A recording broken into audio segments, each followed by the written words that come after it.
Hello दोस्तों, let's crack it में आप लोगों का स्वागत है। और डाउन टू अर्थ जो आपकी वेबसाइट यहाँ पर है, उससे यूपीएससी स्पेशल सीरीज जो हमारी चल रही है, all news in one place, दिसंबर 2021 की सारी news, health, science and tech, agriculture, economy, wildlife, इन सभी क्षेत्रों से जो भी न्यूज़ यूपीएससी प्रीलिम्स के काम की होती है प्लस मेंस में आपको लिखने के लिए एक व्यू प्रोवाइड करती है, वो सारी की सारी न्यूज़ हम यहाँ पर डिस्कस करते हैं। तो बहुत से बच्चे इसको यहाँ पर देख भी रहे हैं, ओके, और जो देख रहे हैं उनको इसका इम्पोर्टेंस यहाँ पर पता चल चुका है, ओके। तो चलिए इस बार इस पर ज़्यादा समय ना खर्च करते हुए सीधे न्यूज़ की तरफ ही यहाँ पर चलते हैं। और ये कुछ आपकी क्वेरीज़ वगैरह उनके सॉल्यूशंस यहाँ पर हैं।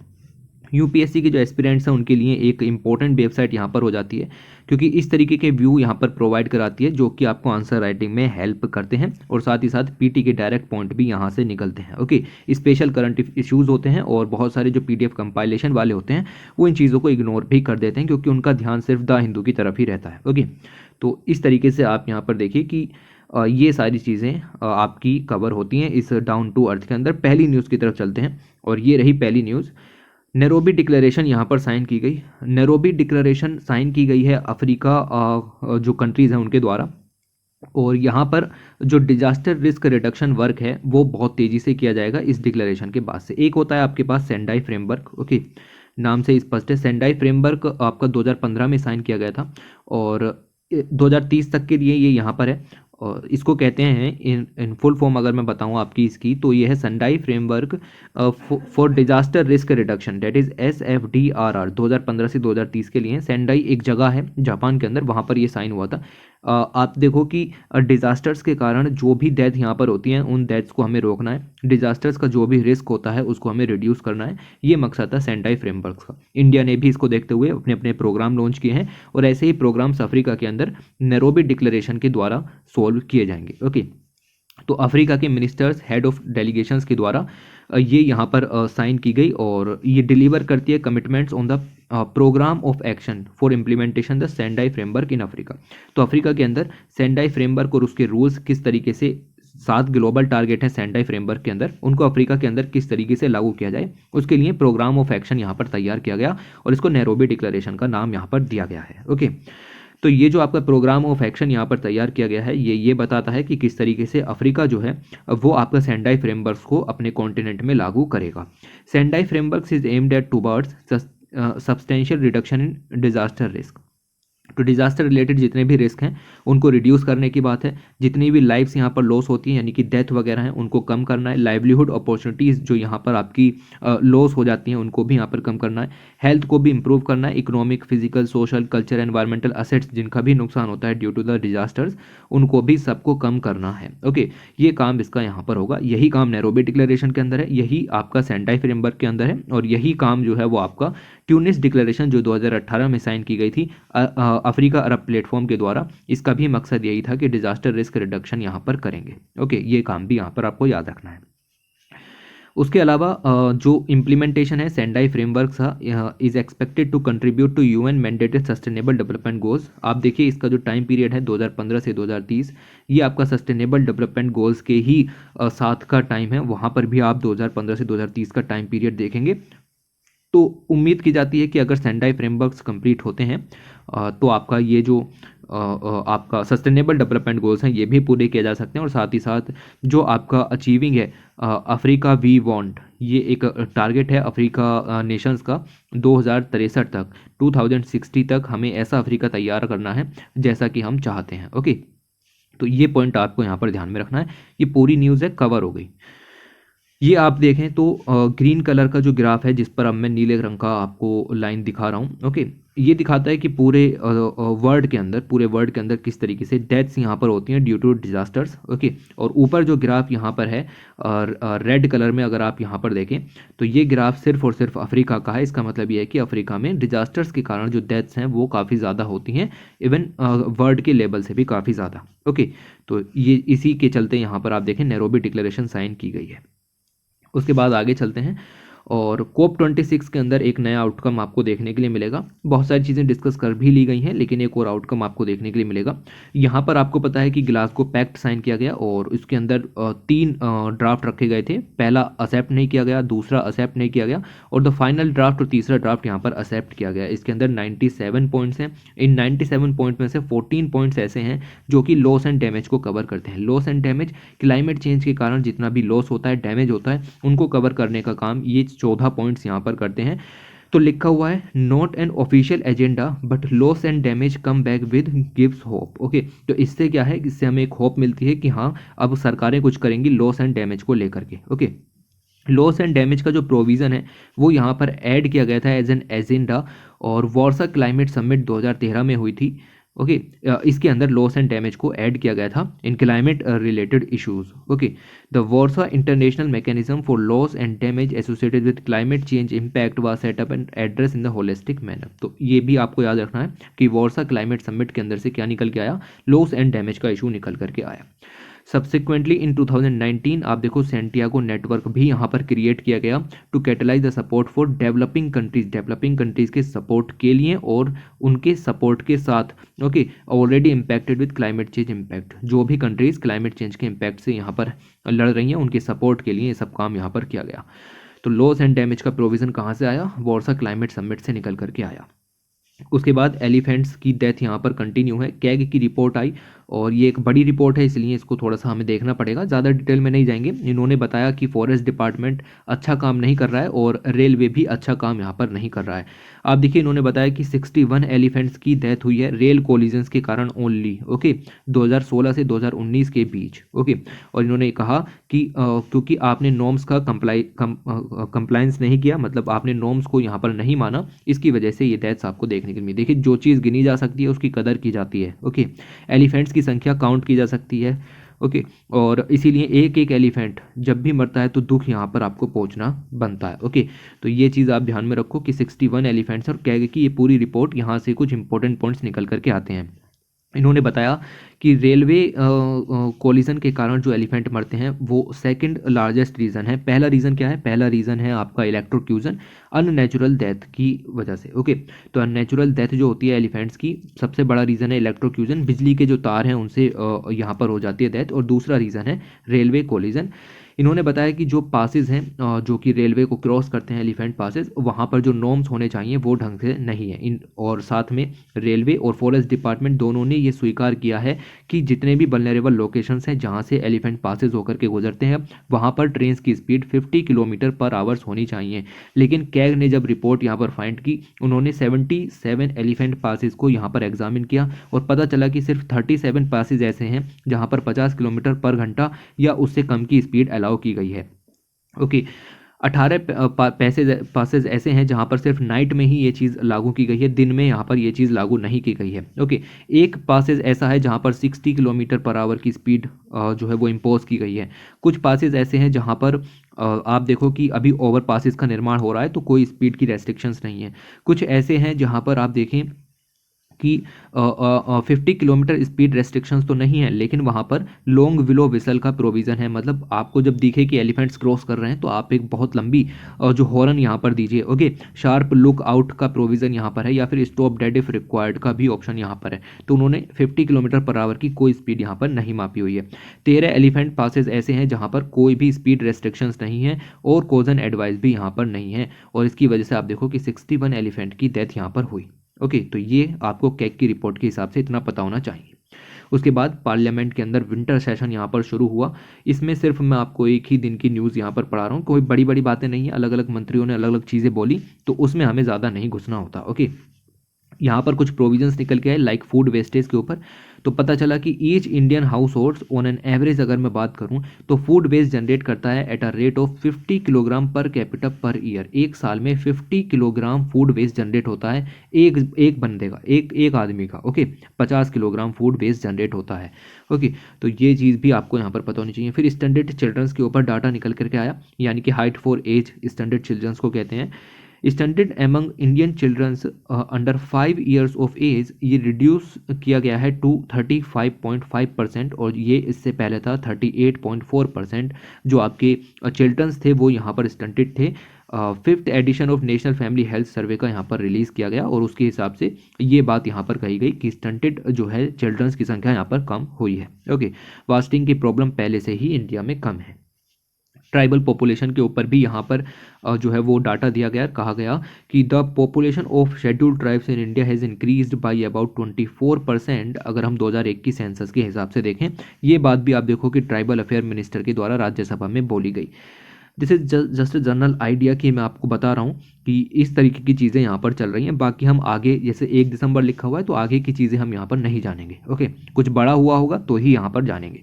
जीका के केसेस देखने के लिए मिले, लगभग 231 केसेस हैं उत्तर प्रदेश के अंदर, जो कानपुर है वहाँ भारी मात्रा में जीका वायरस के केसेस देखे गए हैं। कई बार मैं इसको क्लियर कर चुका हूँ। उसके बाद अगर हम आगे चलें तो वर्ल्ड हेल्थ असेंबली यहाँ पर कॉन्स्टिट्यूट की गई और इन्होंने एक हिस्टोरिक डिसीजन लिया कि अब ये एक ग्लोबल ट्रीटी यहाँ पर साइन करेंगे जिससे कि पेंडेमिक प्रिवेंशन को रोका जाए, उसके लिए वर्क यहाँ पर किया जाए। ओके, तो WHO के अंदर वर्ल्ड हेल्थ असेंबली इन्होंने एक हिस्टोरिकल डिसीजन लिया to form a global treaty कि अब हम एक ग्लोबल ट्रीटी बनाएंगे। इसमें ग्लोबल ट्रीटी का नाम होगा strengthen pandemic prevention preparedness and response. Okay, तो ये मीटिंग यहाँ पर इनकी हुई और इसके अंदर इन्होंने कहा कि अब हम एक बनाएंगे इंटर गवर्नमेंटल नेगोशिएशन बॉडी यानी कि INB, जो कि रेस्पॉन्सिबल होगी for drafting and negotiating a treaty under article 19 of the WHO constitution. Okay, तो ये अपनी पहली मीटिंग इसकी होगी इंटर गवर्नमेंटल नेगोशिएटिंग बॉडी की 1 मार्च 2022 को, और ये आपका डिसाइड करेंगे कि किस तरीके से आगे यहाँ पर वर्क होना है। इसके अंदर आप देखो कि ये रेस्पॉन्सिबल होगी for drafting and negotiating a treaty, और जिसके अंदर आपको बताया जाएगा कि किस तरीके से हम पेंडेमिक को प्रिवेंट कर सकते हैं। ओके, पेंडेमिक को प्रिवेंट कर सकते हैं, उससे प्रिपेयर रह सकते हैं और किस तरीके का रेस्पॉन्स हमारा यहाँ पर होना चाहिए, इस तरीके की बात होगी। The body traditionally meets in May every year, जो आपकी वर्ल्ड हेल्थ असेंबली यहाँ पर है। ओके, ट्रेडिशनली है, लेकिन कोविड-19 के कारण ये सब चीज़ें इधर उधर हुई, तो अभी फिलहाल ये मीटिंग हुई और इसके अंदर ये डिसीजन लिया गया। उसके अलावा मनरेगा जो स्कीम है उसमें फ्लॉज देखने के लिए मिले और फ्लॉज के अंदर पेंडिंग वेजेस पड़े हुए हैं। ओके, तो अभी मैं मनरेगा के अंदर फिलहाल नहीं जा रहा हूँ। ये एक बेसिक स्कीम है, जनरल आइडिया आपको भी यहाँ पर होगा। 1281 करोड़ रुपए के पेंडिंग केसेस पड़े हुए हैं, पेंडिंग वेज हैं, और ये अभी नहीं पे किए जा रहे हैं लेबर्स को। ओके, लेकिन मिनिस्टर ने यहाँ पर कहा कि फंड्स बहुत हैं, जब फंड्स हैं तो उनको दे क्यों नहीं रहे, पेंडिंग क्यों रख रखे हैं। ठीक है, तो ये चीज़ आपको यहाँ पर पता होना चाहिए कि मनरेगा स्कीम के अंदर जो मेगा सोशल सेक्टर स्कीम्स होती हैं उनमें भी कुछ चुनौतियां यहाँ पर रहती हैं। बहुत सारी चुनौतियां आपने पढ़ी भी होंगी, बट दिस इज़ आपको पता चलेगा कि ये भी एक चुनौती के रूप में यहाँ पर है। उसके बाद पेट स्कीम की बात करते हैं। पेट स्कीम का पूरा नाम है perform achieve and trade scheme, और इसके अंदर आपको पता चलेगा कि centre's decarbonisation scheme, this is a decarbonisation scheme जिसका नाम है PAT scheme, is not effective enough. तो इसमें भी फ्लॉ देखने के लिए मिला कि ये स्कीम बिल्कुल भी एनफ नहीं है और पॉल्यूशन को कंट्रोल करने में। ये बात CSE रिपोर्ट के द्वारा यहाँ पर डिस्कस की गई। ओके, तो हुआ क्या, ये पेट स्कीम कैसे आई, थोड़ा सा इसके बारे में जानते हैं। इंपॉर्टेंट हो जाती है पूरी slide. The government of India ने रिलीज़ किया था अपना the national action plan on climate change, NAPCC 2008 में यहाँ पर लॉन्च किया था, to check the increasing energy consumption of industries and related carbon emissions, की कौन कौन सी इंडस्ट्रीज़ हैं जो कि एनर्जी का कंजम्पशन ज़्यादा करती हैं, और ये भी सब चेक करने के लिए कि किस इंडस्ट्री से कितना कार्बन इमिशन यहाँ पर होता है। ओके, इसके अंदर 8 मिशन यहाँ पर लॉन्च किए गए थे NAPCC के अंदर। इनमें से एक मिशन था national mission for enhanced energy efficiency, यानी कि जो आपकी इंडस्ट्रीज़ हैं उनकी एनर्जी एफिशिएंसी को एनहेंस करना है।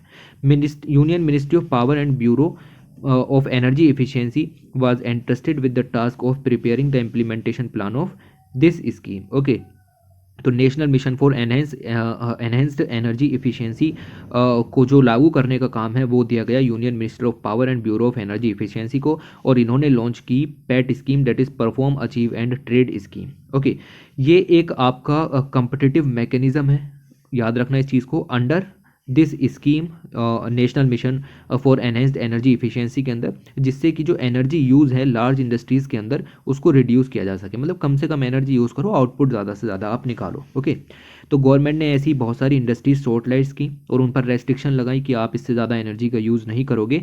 ओके, आप इससे ज़्यादा कंज्यूम नहीं करोगे, और एक टाइम लिमिट भी यहाँ पर डिफाइन की 3 साल की, कि इस 3 साल के अंदर आपको अपनी जो एनर्जी इफिशियंसी है वो इतनी बढ़ानी है और एनर्जी का कंजम्पशन इतना कम करना है। ओके, ये सब काम यहाँ पर किए गए। 3 ईयर की साइकिल थी, इसको पेट साइकिल के नाम से जाना गया, इसको एक पेट साइकिल के रूप में यहाँ पर जाना गया। इसके बाद पेट साइकिल 2, पेट साइकिल 3 इस टाइप की भी चीज़ें यहाँ पर लॉन्च की गई। ओके, तो ये सेक्टर वाइज एनालिसिस गवर्नमेंट ने किया और इंडस्ट्रीज़ को यहाँ पर छाटा, उनके ऊपर रेगुलेशंस लगाई। सीएसई का जो एनालिसिस यहाँ पर रिपोर्ट अब फाइंड की गई है, इन्होंने कहा है कि थर्मल पावर प्लांट्स जो इस स्कीम के अंदर में यहाँ पर डाले गए थे in the last decade had reduced just 1 to 2% of overall carbon dioxide emission. तो उन्होंने सिर्फ 1 से 2% ही कार्बन डाइऑक्साइड का इमिशन जो है वो रिड्यूस किया है। कोई सिग्निफिकेंट या इफेक्टिव जो पॉल्यूशन कंट्रोल मेजरमेंट आपको यहाँ पर लेने चाहिए थे वो नहीं दिखे।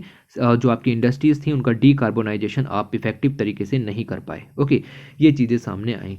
पैट स्कीम के अंदर 13 तरीके के एनर्जी इंसेंटिव सेक्टर यहाँ पर कवर किए गए हैं। आपको देखने के लिए मिलेगा कि ये सेक्टर हैं आपके thermal power plants, TPP, cement, aluminium, iron and steel, pulp and paper, fertiliser, chlor alkali, petroleum refinery, petrochemicals, distribution companies, railway, textile and commercial buildings, hotel and airport including. Okay, तो ये कुछ तरीके की आपकी पेट scheme है, इसके बारे में आपको पता होना चाहिए। 13 सेक्टर्स हैं, आपसे पूछा भी जा सकता है कि कौन कौन से सेक्टर हैं, क्वेश्चन बहुत ही हार्ड बनेगा। ठीक है, तो ये आप यहाँ पर ध्यान रखो कि इस तरीके की चीज़ें चल रही हैं। और ये रिपोर्ट यहाँ पर निकल के आई, इसने बताया कि कोई खास तरीके का काम पॉल्यूशन कंट्रोल के लिए नहीं हो रहा है, PAT cycle is a flaw. Okay, तो ये चीज़ निकल के आई। उसके बाद भोपाल गैस ट्रेजडी की बात करते हैं। भोपाल गैस ट्रेजडी को लगभग 37 ईयर्स हो चुके हैं। 3 दिसंबर को भोपाल गैस ट्रेजडी यहाँ पर हुई थी, 3 दिसंबर 1984 को। ओके, और 37 ईयर्स हो गए हैं। साथ ही साथ आपको देखने के लिए मिलेगा कि यहाँ पर आप देखें तो कोविड-19 fatality rate shows health impact of the victim was not temporary. तो एक तरीके का मार्च यहाँ पर निकाला गया और इस मार्च के अंदर जो आपके Bhopal group of information and action के जो मेंबर्स थे, इनका नाम था ढींगरा। ओके, इन्होंने कुछ इंपॉर्टेंट क्वेश्चंस यहाँ पर जो है वो आस्क किया, आपको पता होना चाहिए, इंपॉर्टेंट है। देखिए, जो आपकी यूनियन कार्बाइड नाम की फैक्ट्री थी जहाँ से गैस लीक हुई, आपकी जो मिथाइल कार्बोनेट नाम की जो गैस थी वो यहाँ पर रिलीज़ हुई। ओके, उसके बाद कुछ क्वेश्चंस निकल करके आई कि सरकार को इस तरीके की कंपनीज़ हैं उनको परमिशन नहीं देनी चाहिए, उनको अलाउ नहीं करना चाहिए। लेकिन उसके बावजूद आप यहाँ पर देखें, एक कंपनी है जिसका नाम है डॉ केमिकल्स, जिसने यूनियन कार्बाइड को 2001 में एक्वायर कर लिया था, उसको कंट्री में इन्वेस्ट करने की इजाज़त कैसे दे दी गई? ये पहला क्वेश्चन यहाँ पर पूछा गया। जब 37 साल यहाँ पर हो गए भोपाल गैस ट्रेजेडी के, तब उस बात पर यहाँ पर ये सवाल उठा कि क्यों आपने डो केमिकल्स को इन्वेस्ट करने दिया कंट्री के अंदर।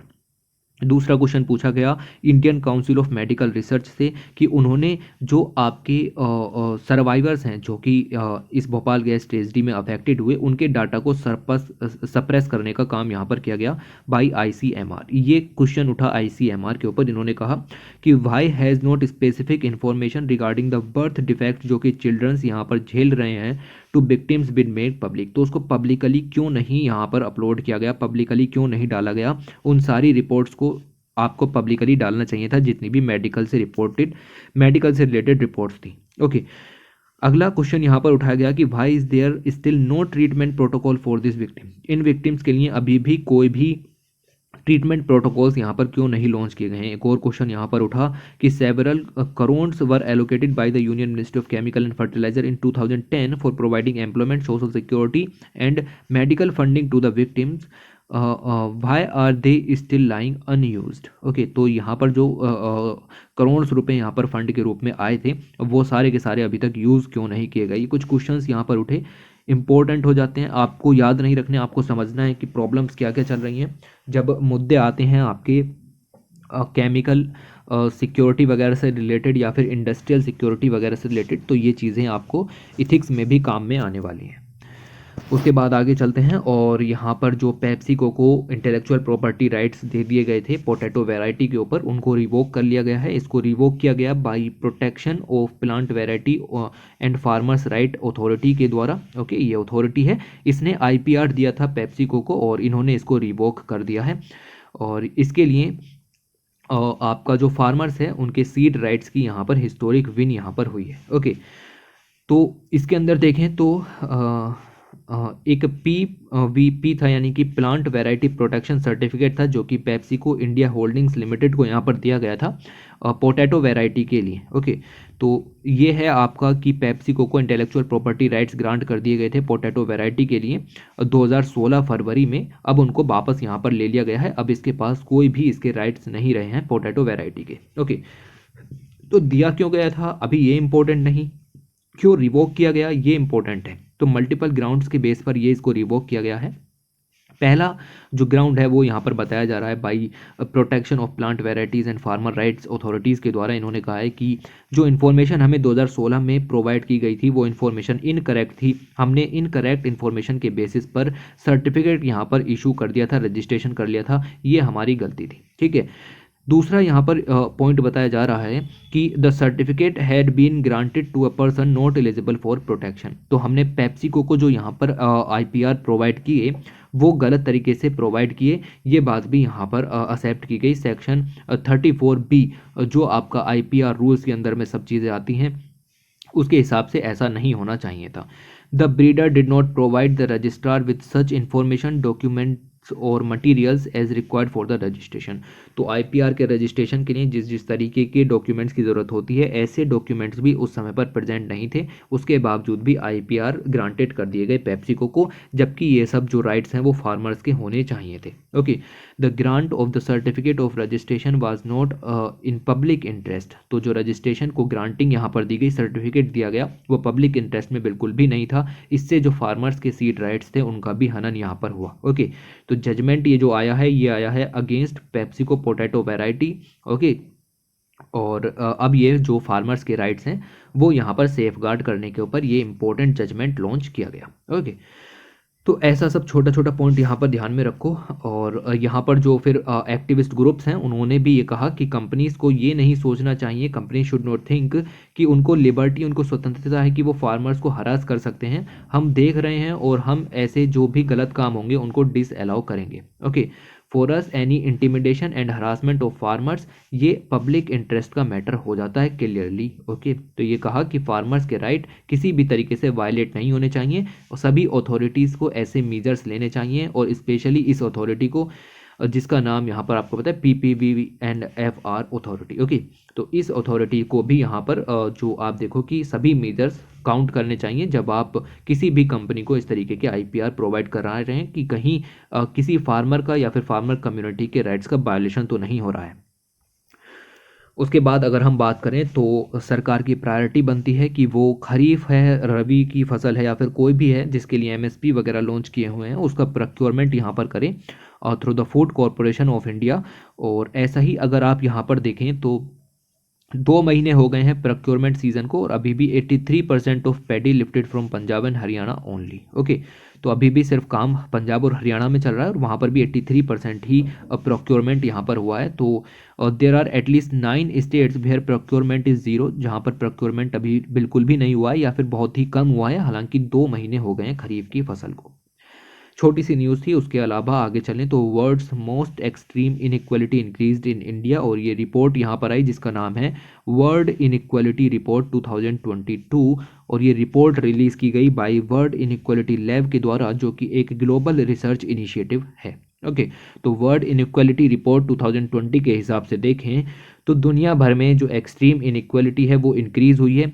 ओके, और सबसे ज़्यादा इनइक्वालिटी जो है वो इंडिया के अंदर इंक्रीज़ यहाँ पर हुई है। ओके, ये पॉइंट भी यहाँ पर आपको देखने के लिए मिलेगा।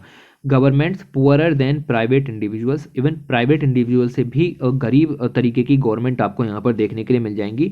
Now the world wealth gets concentrated among a few, दुनिया की सारी संपत्ति कुछ ही लोगों के हाथ में है। A similar situation seen at a peak of imperialism, लगभग 200 साल पहले भी यही चीज़ देखने के लिए मिली थी। ओके, अब यहाँ पर कुछ और चीज़ों की बात की जाए तो लिखा हुआ है कि India stood out in terms of income and wealth inequality per capita annual earning of bottom half of the countries population. Country की पॉपुलेशन के अगर हम बॉटम हाफ लोगों को देखें तो ऑन एन एवरेज वो कमाते हैं या फिर उनके पास संपत्ति है 53,610 रुपये की, और अगर हम टॉप 10% को यहाँ पर देखें तो उनके पास गुना 20 की संपत्ति यहाँ पर है। ओके, टॉप 1% अगर हम देखें तो पूरी नेशनल इनकम का 1/5 हिस्सा दबाए हुए बैठे हैं टॉप 1% लोग। Okay, and while the bottom half account for only 13%। Okay, तो ये कुछ सिचुएशंस हैं, आपको पता होने चाहिए। ऐसे ही ऑक्सफैम रिपोर्ट्स भी यहाँ पर आती हैं जो कि काफ़ी इंपॉर्टेंट होती हैं।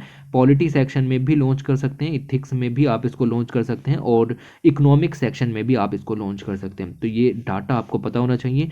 Since the mid 1980s D regulation जब से इकोनॉमी का हुआ है या फिर लिबरलाइजेशन पॉलिसीज जब से लॉन्च की गई हैं, इसके कारण one of the most extreme increase हुआ है in the income and wealth inequality. Okay, तो ये पॉइंट भी याद रखें आप कि एक इम्पैक्ट जो आपको एलपीजी रिफॉर्म्स का देखने के लिए मिलेगा वो ये भी है कि इनइक्वालिटी इंक्रीज हुई है।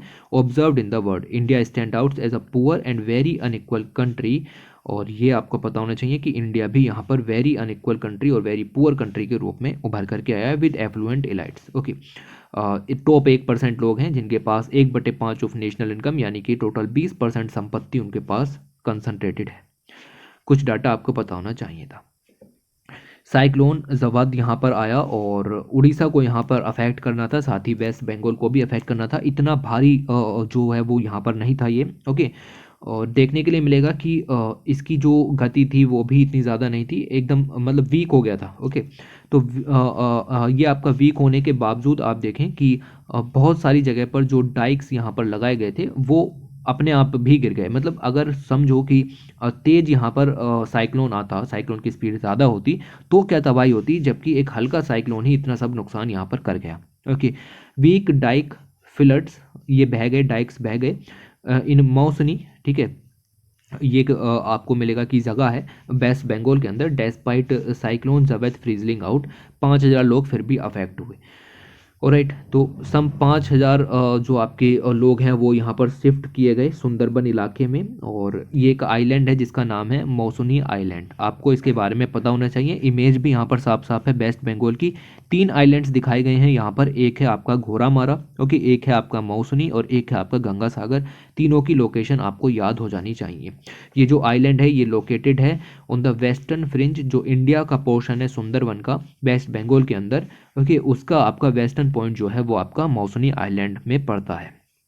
तो मौसुनी आइलैंड जो कि सुंदरबन रीजन के अंदर आते हैं, वहाँ पर जो एम्बैंकमेंट्स बने हुए थे, डाइक्स बने हुए थे, वो साइक्लोन जावेद के कारण यहाँ पर आपके ख़त्म हो गए। ओके, वो टूट गए और इसीलिए 5,000 लोग अफेक्ट हुए, उनको शिफ्ट करना पड़ा। मौसुनी जो है वो is a front lines of global climate change impact in West Bengal के नाम से जाना जाता है। ठीक है, यानी कि अगर इधर किसी भी चीज़ का इम्पैक्ट होता है, किसी भी साइक्लोनिक एक्टिविटीज़ यहाँ पर आती हैं, तो आपका सबसे पहले मौसुनी पर ही इम्पैक्ट पड़ेगा। ओके, तो फ्रंट लाइन पर ही ये खड़ा हुआ है ग्लोबल क्लाइमेट इम्पैक्ट के, सबसे बड़ा इम्पैक्ट यहाँ पर होगा और मेजर लॉस और डैमेज यहाँ पर सफ़र करता है।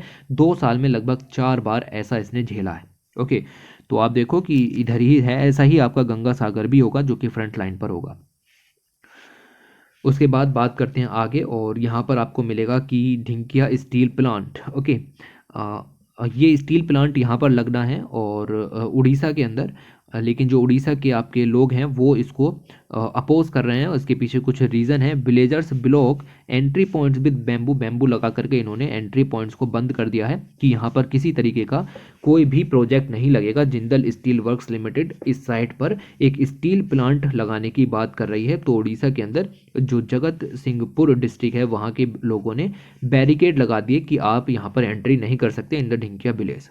ओके, उनका कहना है कि राइस, वीटल, वाइन और फिश के कारण ही उनका जीवन यहाँ पर चलता है, उनकी इनकम यहाँ पर आती है। और जिस लैंड पर ये चीज़ें उगती हैं वो सारी की सारी लैंड जो है वो आपकी जिंदल स्टील वर्क को प्रोवाइड की जा रही है। तो इसके कारण आपका ये अपोजिशन देखने के लिए मिल रहा है। ओके, तो ये चीज़ आप यहाँ पर ध्यान में रखोगे कि हाँ, इस तरीके की जो चीज़ें हैं वो भी चल रही हैं। उसके साथ साथ आप देखें तो वर्ल्ड मलेरिया रिपोर्ट 2021 यहाँ पर रिलीज़ की गई। और वर्ल्ड मलेरिया रिपोर्ट 2021 ने बताया कि global malaria response suffered due to the कोविड-19। तो कोविड-19 में लोग उलझ गए और मलेरिया की तरफ किसी ने ध्यान नहीं दिया, और इसकी वजह से आप देखो कि लगभग 69,000 एडिशनल मलेरिया डेथ्स 2020 के अंदर देखने के लिए मिली। WHO की रिपोर्ट है, कोई इसमें दो राह नहीं है। ओके, तो ग्लोबल एफर्ट जिससे कि मलेरिया को टैकल किया जा सकता था वो सब यहाँ पर ख़त्म हो गया इशू आपका कोविड-19 के कारण। ये बात मलेरिया रिपोर्ट ने यहाँ पर बताई। इन्होंने बताया कि if expeditious action is not taken, अगर हमने एक्शंस यहाँ पर नहीं लिए मलेरिया को ख़त्म करने के लिए, तो वर्ल्ड जो है वो डिजीज़ को एकदम उभरते हुए यहाँ पर देखेगा। पर्टिकुलरली इन अफ्रीका में भारी मात्रा में मलेरिया के केसेस देखने के मिले। अगर हम WHO के अफ्रीका रीजन की बात करें तो लगभग 228 मिलियन मलेरिया केसेस 2020 में यहाँ पर निकल करके आए, accounting for about 95% of the cases. Okay, तो ये चीज़ भी आप यहाँ पर ध्यान में रखें। अफ्रीका के अंदर 6 कंट्रीज़ हैं जिसमें भारी मात्रा में केसेस हैं और पूरी दुनिया के 55% केसेस इन 6 ही कंट्रीज़ में हैं, Nigeria, Congo, Uganda, Mozambique, Angola, Burkina Faso. Okay, तो इन 6 कंट्रीज़ के अंदर पूरी दुनिया के 55% केसेस आपको देखने के लिए मिलेंगे।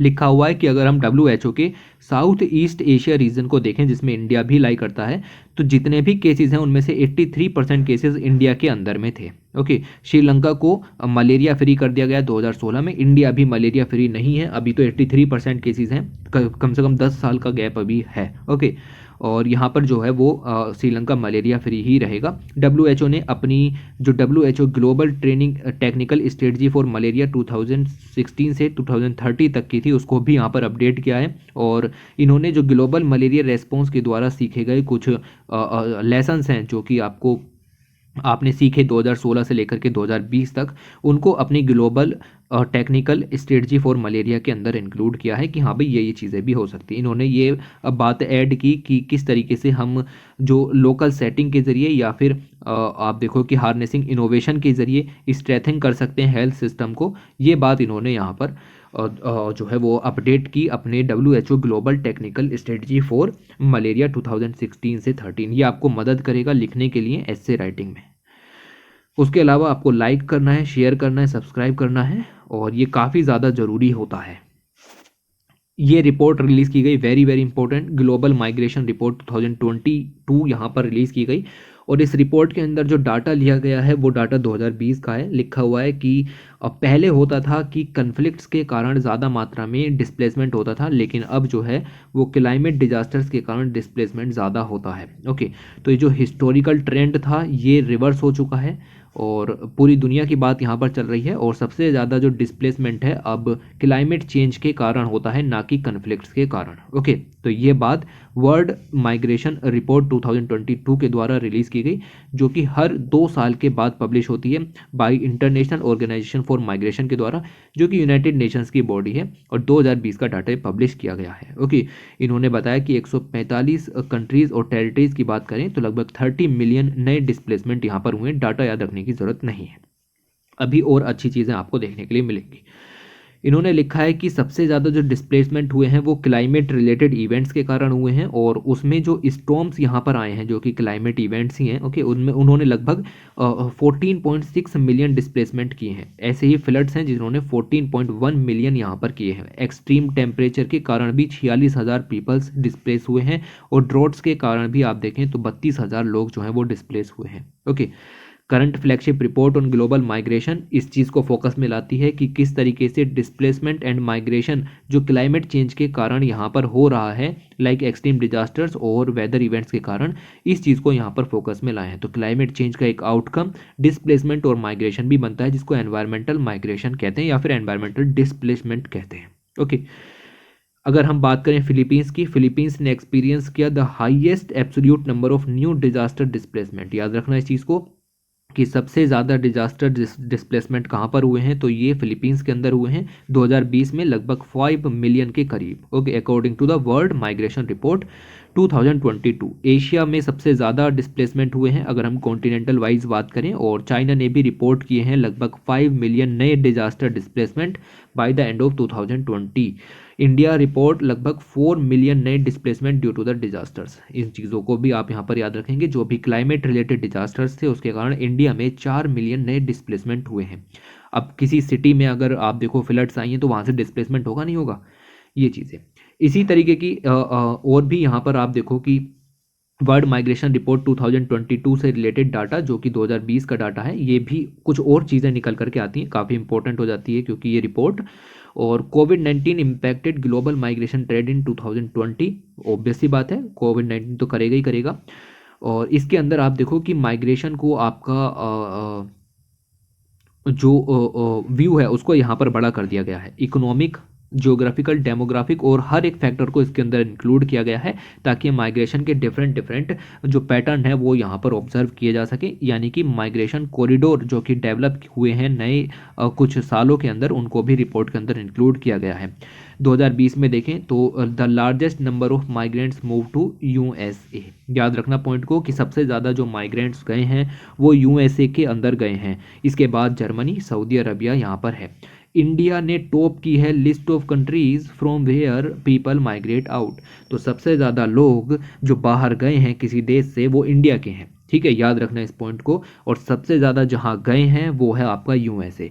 इंडिया से जो सबसे ज़्यादा लोग बाहर को गए हैं वो कहाँ गए हैं, तो वो गए हैं आपके यूएई को, फिर गए हैं यूएसए को, फिर सऊदी को, फिर पाकिस्तान और फिर ओमान। और यहाँ पर आप देख सकते हैं कि with nearly 18 million people living abroad, India has the largest immigrant population in the world. यानी इंडिया से सबसे ज़्यादा लोग यहाँ पर बाहर गए हैं और सबसे ज़्यादा गए हैं यूएई में। ओके, ये पॉइंट आपको यहाँ पर ध्यान में रखना है।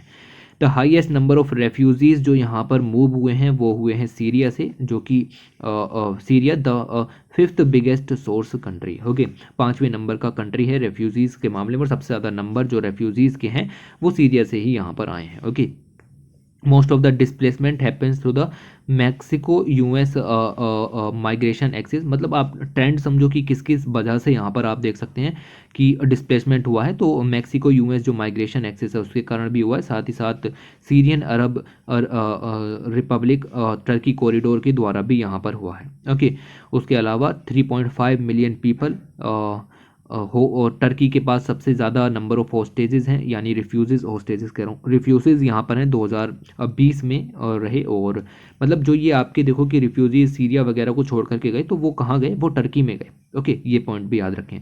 Estimate number of internal migrants की बात करें, 2020 में इतने मिलियन था, 2022 में इतने मिलियन है, ये वाला डाटा याद रखिएगा। 281 मिलियन, 3.6% पॉपुलेशन माइग्रेशन पॉपुलेशन के रूप में इस समय है। ओके, तो ये पॉइंट आप यहाँ पर याद रखो। In the last 21 years migration 62% तक जंप हुआ है। उसके अलावा ये हमने डिस्कस किया कि इंडिया के सबसे ज़्यादा लोग कहाँ पर जाते हैं। और 2020 में देखें तो सबसे ज़्यादा जो डिस्प्लेसमेंट हैं वो हुए हैं due to the climate related events के कारण। क्लाइमेट रिलेटेड इवेंट्स के कारण बहुत सारे डिस्प्लेसमेंट हुए हैं। स्टॉर्म्स अकाउंट्स फॉर 14.6% डिस्प्लेसमेंट जैसा कि बढ़ाया। फिर फ्लड्स आते हैं, फिर आपके एक्सट्रीम टेम्परेचर्स आते हैं, ड्रॉट्स भी यहाँ पर कंट्रीब्यूट करते हैं। ओके, तो ये सारा डाटा आपको यहाँ पर ध्यान में रखना है। नेचुरल डिजास्टर्स के कारण 30.7 मिलियन डिजास्टर्स हुए। और आप देख सकते हैं कि कन्फ्लिक्ट्स के कारण कम हुए हैं। तो कन्फ्लिक्ट्स के कारण पहले ज़्यादा होते थे लेकिन इस बार कम हुए हैं। तो ये सब डाटा वर्ल्ड माइग्रेशन रिपोर्ट का है। उसके अलावा मैसूर के अंदर आपकी एक हिल्स है जिसका नाम है चामुंडी हिल्स। और ये हिल्स जो हैं उनके अंदर आपको देखने के लिए मिलेगा कि प्रॉब्लम हो रही है। क्यों? क्योंकि एक पॉपुलर टूरिस्ट अट्रैक्शन है।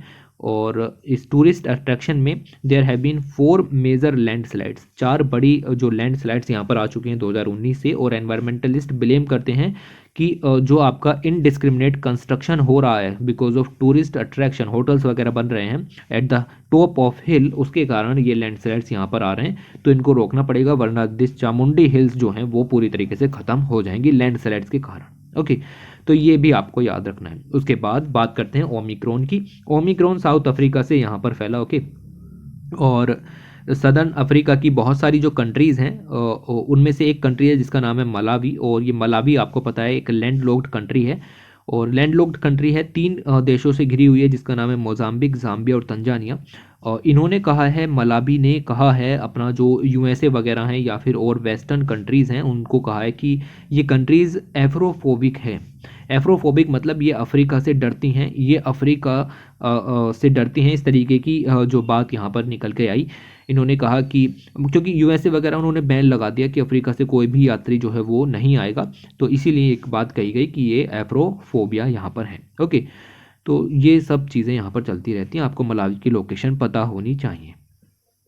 उसके बाद यहाँ पर एक इंडेक्स आई जिसका नाम है ग्लोबल हेल्थ सिक्योरिटी इंडेक्स 2021। इन्होंने कहा कि दुनिया बिल्कुल भी तैयार नहीं है, अगर आगे कोई भी पेंडेमिक फ्यूचर में आता है तो हम उससे नहीं लड़ सकते। ये बात साफ साफ इन्होंने यहाँ पर कही। इन्होंने कहा कि countries across all income levels, मतलब डेवलप्ड कंट्रीज हो, डेवलपिंग कंट्रीज हो, आने वाले फ्यूचर पेंडेमिक्स या फिर पेंडेमिक थ्रेट से बिल्कुल भी प्रिपेयर नहीं है, अनप्रिपेयर्ड हैं बिल्कुल। ओके, इन्होंने कहा कि अगर कोई भी पेंडेमिक आता है तो हम उससे नहीं निपट सकते। कुछ स्कोर दिए गए हैं, आपको स्कोर नहीं पढ़ते हैं। सम 101 कंट्रीज जो कि हाई, मिडिल या लो इनकम कंट्रीज के रूप में including India have slipped in performance. India की भी इसमें जो रैंक है वो यहाँ पर कम हुई है, इंडिया भी यहाँ पर वर्स्ट परफॉर्मेंस दिखा रहा है। इन साउथ एशिया बात करें, इंडिया का स्कोर लगभग 100 में से 42 है और 0.8 पॉइंट से हम यहाँ पर स्लिप हुए हैं। हमारे जो नाइबरिंग कंट्रीज़ हैं उनका स्कोर कुछ इंप्रूव हुआ है, लाइक बांग्लादेश, श्रीलंका और मालदीव्स। पेंडेमिक आता है तो ये उससे निपट पाएंगे। इन 2021 अगर हम बात करें, कोई भी कंट्री टॉप में नहीं रहा क्योंकि कोविड-19 से कोई भी यहाँ पर नहीं लड़ पाया। डॉक्यूमेंट जो रिलीज़ किया गया वो रिलीज़ किया गया by non profit nuclear threat initiative के द्वारा एंड जॉन हॉपकिंस सेंटर्स के द्वारा, जो कि सिक्योरिटी हेल्थ के ऊपर एक सेंटर यहाँ पर है। इसके अंदर 37 इंडिकेटर्स थे, 6 कैटेगरीज में बटे हुए। उनके ज़रिए ये आपकी जो इंडेक्स है वो क्रिएट की गई। Most countries including high income once have not made dedicated financial investment, कि अगर कोई भी पेंडेमिक या एपिडेमिक आता है तो हम उससे लड़ पाएंगे, इसके लिए कोई भी फाइनेंशियल पूल तैयार नहीं किया गया है किसी भी कंट्री के द्वारा। ये बात इंडेक्स के अंदर साफ साफ लिखी हुई है। उसके अलावा बात करें तो यूनाइटेड नेशंस ने एक और रिपोर्ट यहाँ पर जारी की और उस रिपोर्ट के हिसाब से जो लैटिन अमेरिकन कंट्रीज़ हैं या फिर कैरिबियन कंट्रीज़ हैं वहाँ पर हंगर की प्रॉब्लम वर्स्ट होती चली गई है और पिछले 15 सालों में ऐसी हंगर की प्रॉब्लम कहीं देखने के लिए नहीं मिली है। ओके, ये बात साफ साफ यहाँ पर कही गई। अब न्यूज़ इतनी भी काम की है, और अगर आप देखें LAC रीजन को, यानी कि Latin American and Caribbean region को, तो वहाँ पर लगभग 30 कंट्रीज आती हैं including Brazil, Mexico, Argentina, Colombia and some small island वहाँ पर आ जाते हैं। और इन सभी के अंदर फूड की जो प्रॉब्लम है, हंगर की जो प्रॉब्लम है वो बढ़ चुकी है। ओके, लगभग 9% से प्रॉब्लम यहाँ पर बढ़ी है। रिपोर्ट का नाम था the regional overview of food security and nutrition 2021, और बहुत सारी यूनाइटेड नेशंस की बॉडीज़ ने इसको लॉन्च किया है। क्योंकि इंडिया स्पेसिफिक बात नहीं हो रही तो हम ज़्यादा डिटेल में नहीं जाएंगे। उसके बाद जो असम के कुछ फार्मर्स हैं, असम टी गार्डन वर्कर्स हैं, उनकी लाइफ डेथ देखने के लिए मिल रही, क्योंकि एक वॉर्म यहाँ पर आया जिसका नाम है NCC। नाम इसका अगर फुल फॉर्म यहाँ पर पढ़ी जाए तो है न्यूरोसाइटिसेरोसिस। ओके, ये इसकी जो है नाम है, मैं दोबारा नहीं पढ़ूंगा इसको, ठीक है। तो ये जो आपका NCC नाम का वायरस है, ये वोम है, ये आपका असम के टी गार्डन्स के वर्कर्स में देखने के लिए मिल रहा है। ये डिजीज़ जो है वो आपकी आपका जो पिग रियरिंग कम्युनिटी है उसके अंदर ज़्यादा देखने के लिए मिल रही है। या तो आप देखो कि मीट को कंज्यूम करते हैं या फिर उनके साथ में यहाँ पर आप देखो इन द डायरेक्ट कॉन्टैक्ट, उसके कारण आपका यहाँ पर होता है। तो याद रखना कि पिग के कारण जो ये वोम है यहाँ पर असम के फार्मर्स को इम्पैक्ट कर रहा है। ऐसा भी कुछ चल रहा है। ओके, दुनिया के कोल्डेस्ट रीजन्स, साइबेरिया के रीजन्स की यहाँ पर बात हो रही है, रशिया वगैरह की। अब वहाँ पर भी फायर देखने के लिए मिली 2021 में, इवन इन विंटर तक में वहाँ पर फायर देखने के लिए मिली। ये बात बताई गई बाई यूरोपियन यूनियन के द्वारा। यूरोपियन यूनियन का अपना एक मॉनिटरिंग सर्विस सिस्टम है जिसका नाम है कोपरनिकस एटमॉस्फेरिक मॉनिटरिंग सिस्टम। याद रखना इस चीज़ को। इन्होंने बताया कि जो आपके कोल्डेस्ट रीजन है ऑफ द वर्ल्ड, जो पोलर रीजन्स है, वहाँ पर भी फायर्स देखने के लिए मिली हैं, जिसकी वजह से 1.76 billion tonne of carbon release हुई है। ओके, ये बात बताई गई। वाइल्ड फायर्स ओकर हुई हैं साइबेरिया के अंदर, नॉर्थ अमेरिका के अंदर, नॉर्थ अफ्रीका, मेडिटेरेनियन, इन सभी जगहों पर देखने के लिए मिली है। और ये क्यों हुआ है? क्योंकि dry and hot conditions in polar regions यहाँ पर क्रिएट हुई। Okay, fires were a major concern in India to this year. India में भी फायर की बहुत सारी आपको ये सब चीज़ें देखने के लिए मिली। और कोपरनिकस ने हाईलाइट किया कि the seasonal stubble burning in north west India, जो स्टबल बर्निंग की प्रॉब्लम है, वो एक मेजर कोज है फायर्स का इन अक्टूबर एंड नवंबर। ओके, तो ये चीज़ भी आई। इन्होंने बताया कि उड़ीसा ने रिपोर्ट किए लगभग 50,000 के करीब फॉरेस्ट फायर के केसेस, और इंडिया में सबसे ज़्यादा फॉरेस्ट फायर के केसेस उड़ीसा के अंदर देखने के लिए मिले हैं। उसके साथ पूरे इंडिया के अंदर 3-3.5 लाख के करीब फॉरेस्ट फायर के केसेस देखने के लिए मिले हैं। इनमें से सबसे ज़्यादा लॉस जो हुआ है वो मध्य प्रदेश, छत्तीसगढ़, महाराष्ट्र, झारखंड वगैरह वगैरह राज्यों को हुआ है। तो याद रखो, जितना पॉइंट यहाँ से याद रख सकते हैं उतना। उसके बाद निकल करके आती है एक और न्यूज़। एक डॉक्यूमेंट्री यहाँ पर तैयार की गई और इस डॉक्यूमेंट्री के अंदर जो कोलकाता का इको पार्क है उसमें 66 वर्ड स्पीसीज़ को डॉक्यूमेंट किया गया है। और इस तरीके से ऐसी स्पीसीज़ जो कि अर्बनाइजेशन में अडेप्ट कर चुकी हैं, इको पार्क अर्बन सेक्टर के अंदर बनाया जाता है, अर्बन सिटीज़ के अंदर बनाया जाता है और वहाँ पर ये स्पीसीज़ सर्वाइव कर रही हैं। तो इनको पूरी दुनिया को दिखाने के लिए first GPS tagged photographic documentation इनका यहाँ पर किया जा रहा है। लगभग 66 जो वर्ड स्पीसीज़ हैं, ओके, वो रेसिडेंट भी हो सकती हैं, माइग्रेटरी भी हो सकती हैं, जो कि अर्बनाइज सिटीज़ के अंदर यहाँ पर हैं और वो आपकी कोलकाता के अंदर कोलकाता के अंदर इको पार्क है जिसका नाम है न्यू टाउन्स इको पार्क, वहाँ पर आपका ये डॉक्यूमेंट्री तैयार होगी। ओके, तो ये ऐसा पहला ऐसा इनिशिएटिव है जिसमें जो इको पार्क है उनको as a world refugee declare किया गया है फॉर बाइडर्स या फिर वर्ल्ड फोटोग्राफर्स, नेचर जर्नलिस्ट, वो यहाँ पर आएँ और इन बर्ड्स के बारे में डॉक्यूमेंट्री लिखनी है, फोटोग्राफ्स वगैरह है या फिर जर्नलिज्म का काम है, आप कर सकते हैं। ओके, तो ये इको पार्क यहाँ पर इस तरीके का है। अगर हम इको पार्क की बात करें तो इको पार्क जो न्यू टाउन आपका कोलकाता के अंदर है वो कोलकाता का सबसे बड़ा है और साथ ही साथ इंडिया का भी सबसे बड़ा इको पार्क आपको देखने के लिए मिलेगा और अर्बन फॉरेस्ट इकोसिस्टम के अंदर है जैसा कि आपको बताया गया, और सस्टेनेबल इको टूरिज्म को भी प्रमोट करता है by the government of West Bengal. Park के अंदर लोकेटेड हैं आपको the park located in action area 2 of New Town, ये सब आप यहाँ पर छोड़ सकते हैं। अब बेसिकली ये एक एक्सटेंडेड पार्ट हो जाता है ईस्ट कोलकाता वेटलैंड का, जो कि एक रामसर साइट है और इस वजह से ये एक इम्पोर्टेंट जो इको पार्क है डिक्लेयर किया गया है। ओके, बर्ड्स की जो पॉपुलेशन है वो काफ़ी ज़्यादा थ्रेट फेस कर रही है due to the pollution, felling of trees, grassland degradation, non biodegradable products के कारण, या फिर जो आपका नाइलॉन का काइट आप उड़ाने के लिए जो नाइलॉन का आप थ्रेड यूज़ करते हो उसके कारण, पेस्टिसाइड्स या फिर टॉक्सिक केमिकल्स के द्वारा। ये कुछ आपकी जो वर्ड्स की स्पीसीज़ लिखी हुई हैं, ऐसे क्वेश्चन देखे गए हैं कि which of the following is species of word या फिर रेप्टाइल्स, या फिर क्या आपको दो स्पीसीज़ के नाम दे देगा, पूछेगा ये स्पीसीज़ वर्ड्स की हैं, रेप्टाइल्स की हैं, एनिमल्स की हैं, किसकी हैं। तो एक बार जस्ट ओवरव्यू आप यहाँ पर इन नाम्स का यहाँ पर जरूर से पढ़ें। ओके, ये न्यूज़ आपकी इतनी आपके काम की थी। उसके अलावा WHO ने कहा है कि 3 बड़ी बीमारियां हैं जिनका नाम है HIV, TB और मलेरिया, इनका प्रिवेलेंस रिड्यूस करना पड़ेगा। इसी रिड्यूस करने की वजह से आपकी जो हेल्थ केयर सेक्टर में इनइक्वालिटीज़ हैं वो कम की जा सकती हैं, अदरवाइज इनइक्वालिटीज़ बढ़ती चली जाएंगी। ओके, लगभग इन 3 डिजीज़ के कारण हर साल 2 मिलियन से ज़्यादा लोगों की मौत हो जाती है। इस बात को WHO ने अपनी रिपोर्ट के अंदर यहाँ पर साफ साफ लिखा। इन्होंने बताया कि एक फैमिली जिसके अंदर TB के मरीज़ यहाँ पर हैं वो अपनी टोटल जो इनकम हुई उसका 1/5वां हिस्सा उस मरीज़ के ऊपर यहाँ पर खर्च कर देते हैं। तो this is inequality in health care sector. Okay, तो ये पॉइंट आपको पता होना चाहिए। अगले आर्टिकल की तरफ, और यहाँ पर आपको मिलेगा कि दलाई लामा जी जो हैं उनको इंटरनेशनल साइंस फिल्म फेस्टिवल में फीचर यहाँ पर किया गया।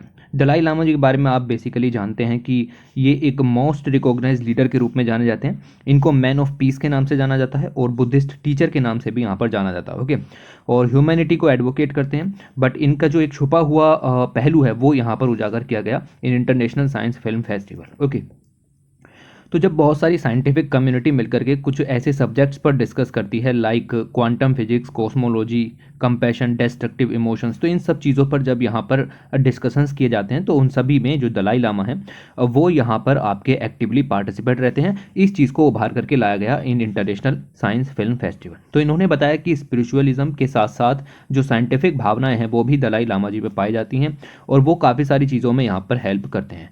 The Dalai Lama the scientist bring to the light this largely unknown aspects of the leader. Okay, तो इनके आपके कई सारे जो साइंटिफिक बिहेवियर है उनको यहाँ पर उभार करके दिखाया गया in international science film festival of India. Okay, और यहाँ पर अगर आप देखें कि organise in a part by a mind and life institute, movie immerse the view of their profound dialogue, explore the correlation between science and Buddhism. Okay, तो ये एक मूवी टाइप की यहाँ पर तैयार की गई जिसके अंदर जो दलाई लामा जी हैं उनको यहाँ पर फीचर किया गया और साइंटिफिक कम्युनिटी के साथ मिलकर के इन्होंने साइंस और बुद्धिज्म को जोड़ने की बात भी यहाँ पर की। And shares personal life experience from the Dalai Lama that had been a deep impact in his development और truly one of the kind world leader. Okay, तो आप यहाँ पर समझिए कि ये बात दलाई लामा जी ने खुद कही कि while scientific findings offer a deeper understanding, ठीक है, हमें कॉस्मोलॉजी के बारे में अलग उसके नए नए फील्ड्स के बारे में यहाँ पर डीपर अंडरस्टैंडिंग पता लगती है साइंटिफिक फाइंडिंग्स से ज़रिए।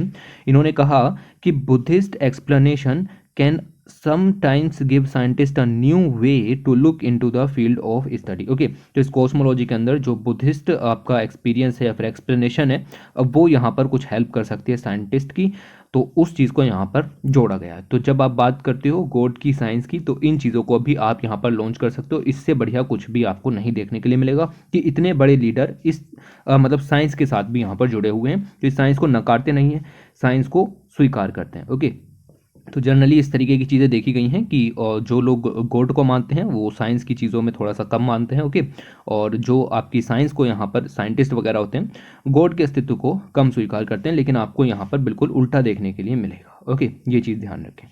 तो ये मूवी इनोग्रेट की गई in the international science film festival of India, जो गोवा में यहाँ पर होगा 11 दिसंबर को। ओके, और ये आपकी 7th यहाँ पर international India international science festival है। ओके, इतना आपको यहाँ से पता होना चाहिए। उसके बाद लिखा हुआ है कि plastic production accounts for much larger carbon footprint than previously thought. देखिए, 1 टन आपकी मतलब प्लास्टिक के प्रोडक्शन में जितना कार्बन इमिशन होता था, अब उससे दुगना कार्बन इमिशन यहाँ पर हो रहा है। इसका मतलब यह है कि कार्बन फुटप्रिंट यहाँ पर बढ़ गया है, लार्जर कार्बन फुटप्रिंट देखने के लिए मिल रहा है। पहले हम कम नापते थे, लेकिन अभी पता चला है कि यहाँ पर जो कार्बन फुटप्रिंट है वो ज़्यादा हो चुका है। ओके, तो global carbon footprint of plastic double हो चुका है 1995 से, अगर हम देखें, reaching 2 billion gigatonne CO2 okay in the carbon dioxide of the carbon dioxide equivalent in 2015। तो ये चीज़ आपको पता होनी चाहिए कि इस तरीके से ये चीज़ें यहाँ पर बढ़ी हैं। प्लास्टिक प्रोडक्शन अकाउंट करता है 96% ऑफ द पार्टिकुलेटेड मैटर, जो भी एनवायरनमेंट में जाता है उसका 96% पार्टिकुलेटेड मैटर प्लास्टिक प्रोडक्शन से यहाँ पर निकल करके आता है। प्लास्टिक प्रोडक्शन एक कोल बेस्ड इकोनॉमी है। जब कोल को यहाँ पर बर्न किया जाता है तो यहाँ पर बहुत सारे फाइन पार्टिकल्स यहाँ पर निकलते हैं जो कि एयर में जा करके मिल जाते हैं, और ये आपके लिए हार्मफुल होते हैं। Asthma, bronchitis and cardiovascular disease type की कई सारी डिजीज़ आपको यहाँ पर देखने के लिए मिलती हैं। ओके, तो चाइना है, इंडोनेशिया है, साउथ अफ्रीका है, ये कुछ ऐसी कंट्रीज़ हैं जहाँ पर कार्बन फुटप्रिंट बहुत तेज़ी से इंक्रीज हुआ है due to the plastic production. Okay, plastic use की बात नहीं कर रहे हैं, प्लास्टिक प्रोडक्शन की बात कर रहे हैं। गौर फरमाइए, प्लास्टिक प्रोडक्शन के दौरान कार्बन डाइऑक्साइड का इमिशन होगा, उससे कार्बन फुटप्रिंट यहाँ पर बढ़ जाता है। ओवर द सेम पीरियड अगर हम देखें 1995 से 2015 के बीच, तो आपको मिलेगा according to the study global health footprint of plastic from fine particle air pollution, वो भी 70% से इंक्रीज हुआ है। ग्लोबल हेल्थ फुटप्रिंट का मतलब ये है कि प्लास्टिक के प्रोडक्शन के कारण जितना हेल्थ पर इम्पैक्ट पड़ता था, अब उससे दुगना इम्पैक्ट यहाँ पर पड़ता है। ओके, तो 70% इंक्रीज देखने के लिए मिला है ये, और causing approximately 2.2 million disability adjusted life years. Okay, तो ये डिसएबिलिटी एडजस्टेड लाइफ ईयर्स होते क्या हैं? तो it is a major of overall disease burden expressed as a number of years lost due to the ill health. Okay, तो ये चीज़ आप यहाँ पर ध्यान रखें कि 2.2 million disability adjusted life year 2015 में अगर हम पूरी दुनिया के लोगों का यहाँ पर मिला दें, तब आपको पता चलेगा कितने डेज यहाँ पर लॉस हो चुके हैं ड्यू टू पॉल्यूशन और दिस कार्बन फुटप्रिंट जो प्लास्टिक प्रोडक्शन के कारण यहाँ पर बढ़ा। ओके, तो ये आपको पता होना चाहिए कि what is disability adjusted life years. उसके बाद आगे चलते हैं और आपको पता चलेगा कि great change in little run. तो आपको पता है कि लिटिल रन ऑफ कच्छ है, वहाँ पर साल्ट का भारी मात्रा में प्रोडक्शन होता है, और पूरे इंडिया का लगभग 30% जो सॉल्ट है, इनलैंड सॉल्ट, वो यहाँ पर ही प्रोड्यूस होता है। ओके, तो India is the third largest producer of salt globally. पहला पॉइंट तो आपको यही ध्यान रखना। यूएसए और चाइना के बाद हम तीसरे नंबर पर आते हैं। गुजरात में कम्युनिटी है जिनका नाम है अगारियाज, और वो यहाँ पर साल्ट फार्मर्स के रूप में जाने जाते हैं। लिटिल रन ऑफ कच्छ में इनलैंड साल्ट का प्रोडक्शन करते हैं, 30% तक कंट्रीब्यूट करते हैं, 0.35 मीट्रिक टन यहाँ पर प्रोडक्शन होता है। ओके, तो इनको काफ़ी ज़्यादा दिक्कत आ रही थी कि साल्ट वर्कर्स को जो सोलर लाइट है उसकी काफ़ी दिक्कत थी, तो इन्होंने क्या किया कि जो है सोलर रेवोल्यूशन के ज़रिए अपना जो ये काम है वो यहाँ पर चालू रखा, और इसमें अब देखते हैं कि क्या चीज़ें निकल करके आती हैं। The Agariyas produce salt from underground brine, तो ये अंडरग्राउंड ब्राइन से यहाँ पर साल्ट का प्रोडक्शन करते हैं। और अंडरग्राउंड ब्राइन के काफ़ी ज़्यादा रिजर्व्स आपको रीजन के अंदर मिल जाएंगे। किसके कारण? हाइड्रोजियोलॉजिकल फॉर्मेशन के कारण, जिससे कि जो आपकी इंडस्ट्री है साल्ट की वो यहाँ पर बढ़ी है। देखिए सी सॉल्ट इंडस्ट्री अलग है, ये आपकी इनलैंड सॉल्ट इंडस्ट्री है, ठीक है। तो इस चीज़ को भी ध्यान रखें, आप समुद्र में जाकर के नहीं, इनलैंड जो एरियाज़ हैं वहाँ पर ये सब काम करते हो।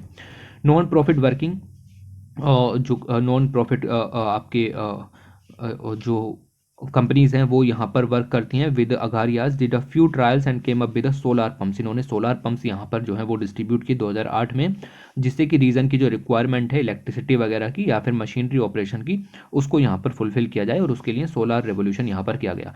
आप देखो सारा काम अंडरग्राउंड होगा तो वहाँ पर जो बिजली पहुँचाने की सुविधा है वो यहाँ पर की जा रही है। The non profits operate in, आपको मिलेगा little Rann of Kutch claims that 80% of the Agariyas family in little Rann of Kutch now have at least one solar pumps. उनके पास एक सोलार पंप्स यहाँ पर मौजूद करा दिया गया है। ये बात यहाँ पर आपको याद रखनी है। लिटिल रन ऑफ कच्छ की अगर हम बात करें, 5000 स्क्वायर किलोमीटर का एरिया लगभग यहाँ पर है।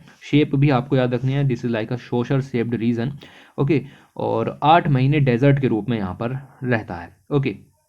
रण नाम सुन रहे होगे आप इसके अंदर, little Rann of Kutch, okay. तो इस चीज़ को देखते हुए यहाँ पर आप देखें कि ये चीज़ें निकल करके आती हैं कि ये 8 महीने तक यहाँ पर डेजर्ट के रूप में रहता है। It becomes a brackish water lake in the 4 month, और उस 4 मंथ के दौरान ही आपको यहाँ पर जो साल्ट प्रोडक्शन है वो यहाँ पर आपको करना होता है, क्योंकि ये ब्रैकिश वाटर लेक यहाँ पर बन जाती है, जो कि सोशल शेप्ड रीजन है, ओके। इन साउथ वेस्ट मानसून के कारण, और साथ ही साथ 11 रिवर्स भी यहाँ पर आकर के जो है वो मिलती हैं, ओके। तो ये चीज़ें भी हैं। अगर हम लिटिल रन ऑफ कच्छ की बात करें, ये गुजरात की 5 डिस्ट्रिक्ट से यहाँ पर जुड़ा हुआ है, और इसके is a wild life sanctuary, इसको वाइल्ड लाइफ सेंचुरी भी डिक्लेयर किया है। किसके लिए? एंडेमिक वाइल्ड एस के लिए। तो आपसे पूछा जा सकता है कि जो वाइल्ड आस है वो कहाँ पर पाया जाता है, तो लिटिल रन ऑफ कच्छ में पाया जाता है, और एंडेमिक है याद रखना, और कहीं नहीं पाया जाता, यहीं पर ही पाया जाता है, ओके। टेम्परेचर भी वेरी कर जाता है इस रीजन का, 0 डिग्री से लेकर के 50 डिग्री सेल्सियस तक according to the monsoon season, okay. उसके बाद रशिया ने ब्लॉक किया UN resolution on climate change fearing unwarranted western intervention. तो यूनाइटेड नेशंस ने एक प्रपोजल यहाँ पर डाला था, यूनाइटेड नेशन सिक्योरिटी काउंसिल ने क्लाइमेट चेंज से रिलेटेड यहाँ पर मुद्दा उठाया। तो यूनाइटेड नेशंस की एक ब्रांच है UNFCCC, अगर क्लाइमेट चेंज से रिलेटेड काम उसके अंदर हो तो ज़्यादा सही है। यूनाइटेड नेशन सिक्योरिटी काउंसिल के अंदर क्लाइमेट चेंज जैसी चीज़ें नहीं होनी चाहिए, ओके। तो इस चीज़ को कह करके रशिया ने यहाँ पर इसको ब्लॉक किया। इन्होंने कहा कि द ड्राफ्ट रेजोल्यूशन जो यूनाइटेड नेशन सिक्योरिटी काउंसिल ने बनाया है और जर्मनी ने प्रपोज किया है 2020 में यहाँ पर डाला गया, उसको हटा दिया जाता, मतलब उसको स्वीकार नहीं किया जाता, रशिया ने इसको ब्लॉक करा है। देखिए यूनाइटेड नेशंस सिक्योरिटी काउंसिल के अंदर एक रेजोल्यूशन यहाँ पर पास हो जाता है अगर उसके 5 परमानेंट मेंबर यहाँ पर उसको साइन कर देते। Russia is a permanent member, ठीक है। तो रशिया ने अपोज किया है, इसका मतलब यह है कि अब ये पास नहीं हो सकता, ओके। पहली बात तो आपको ये समझनी है।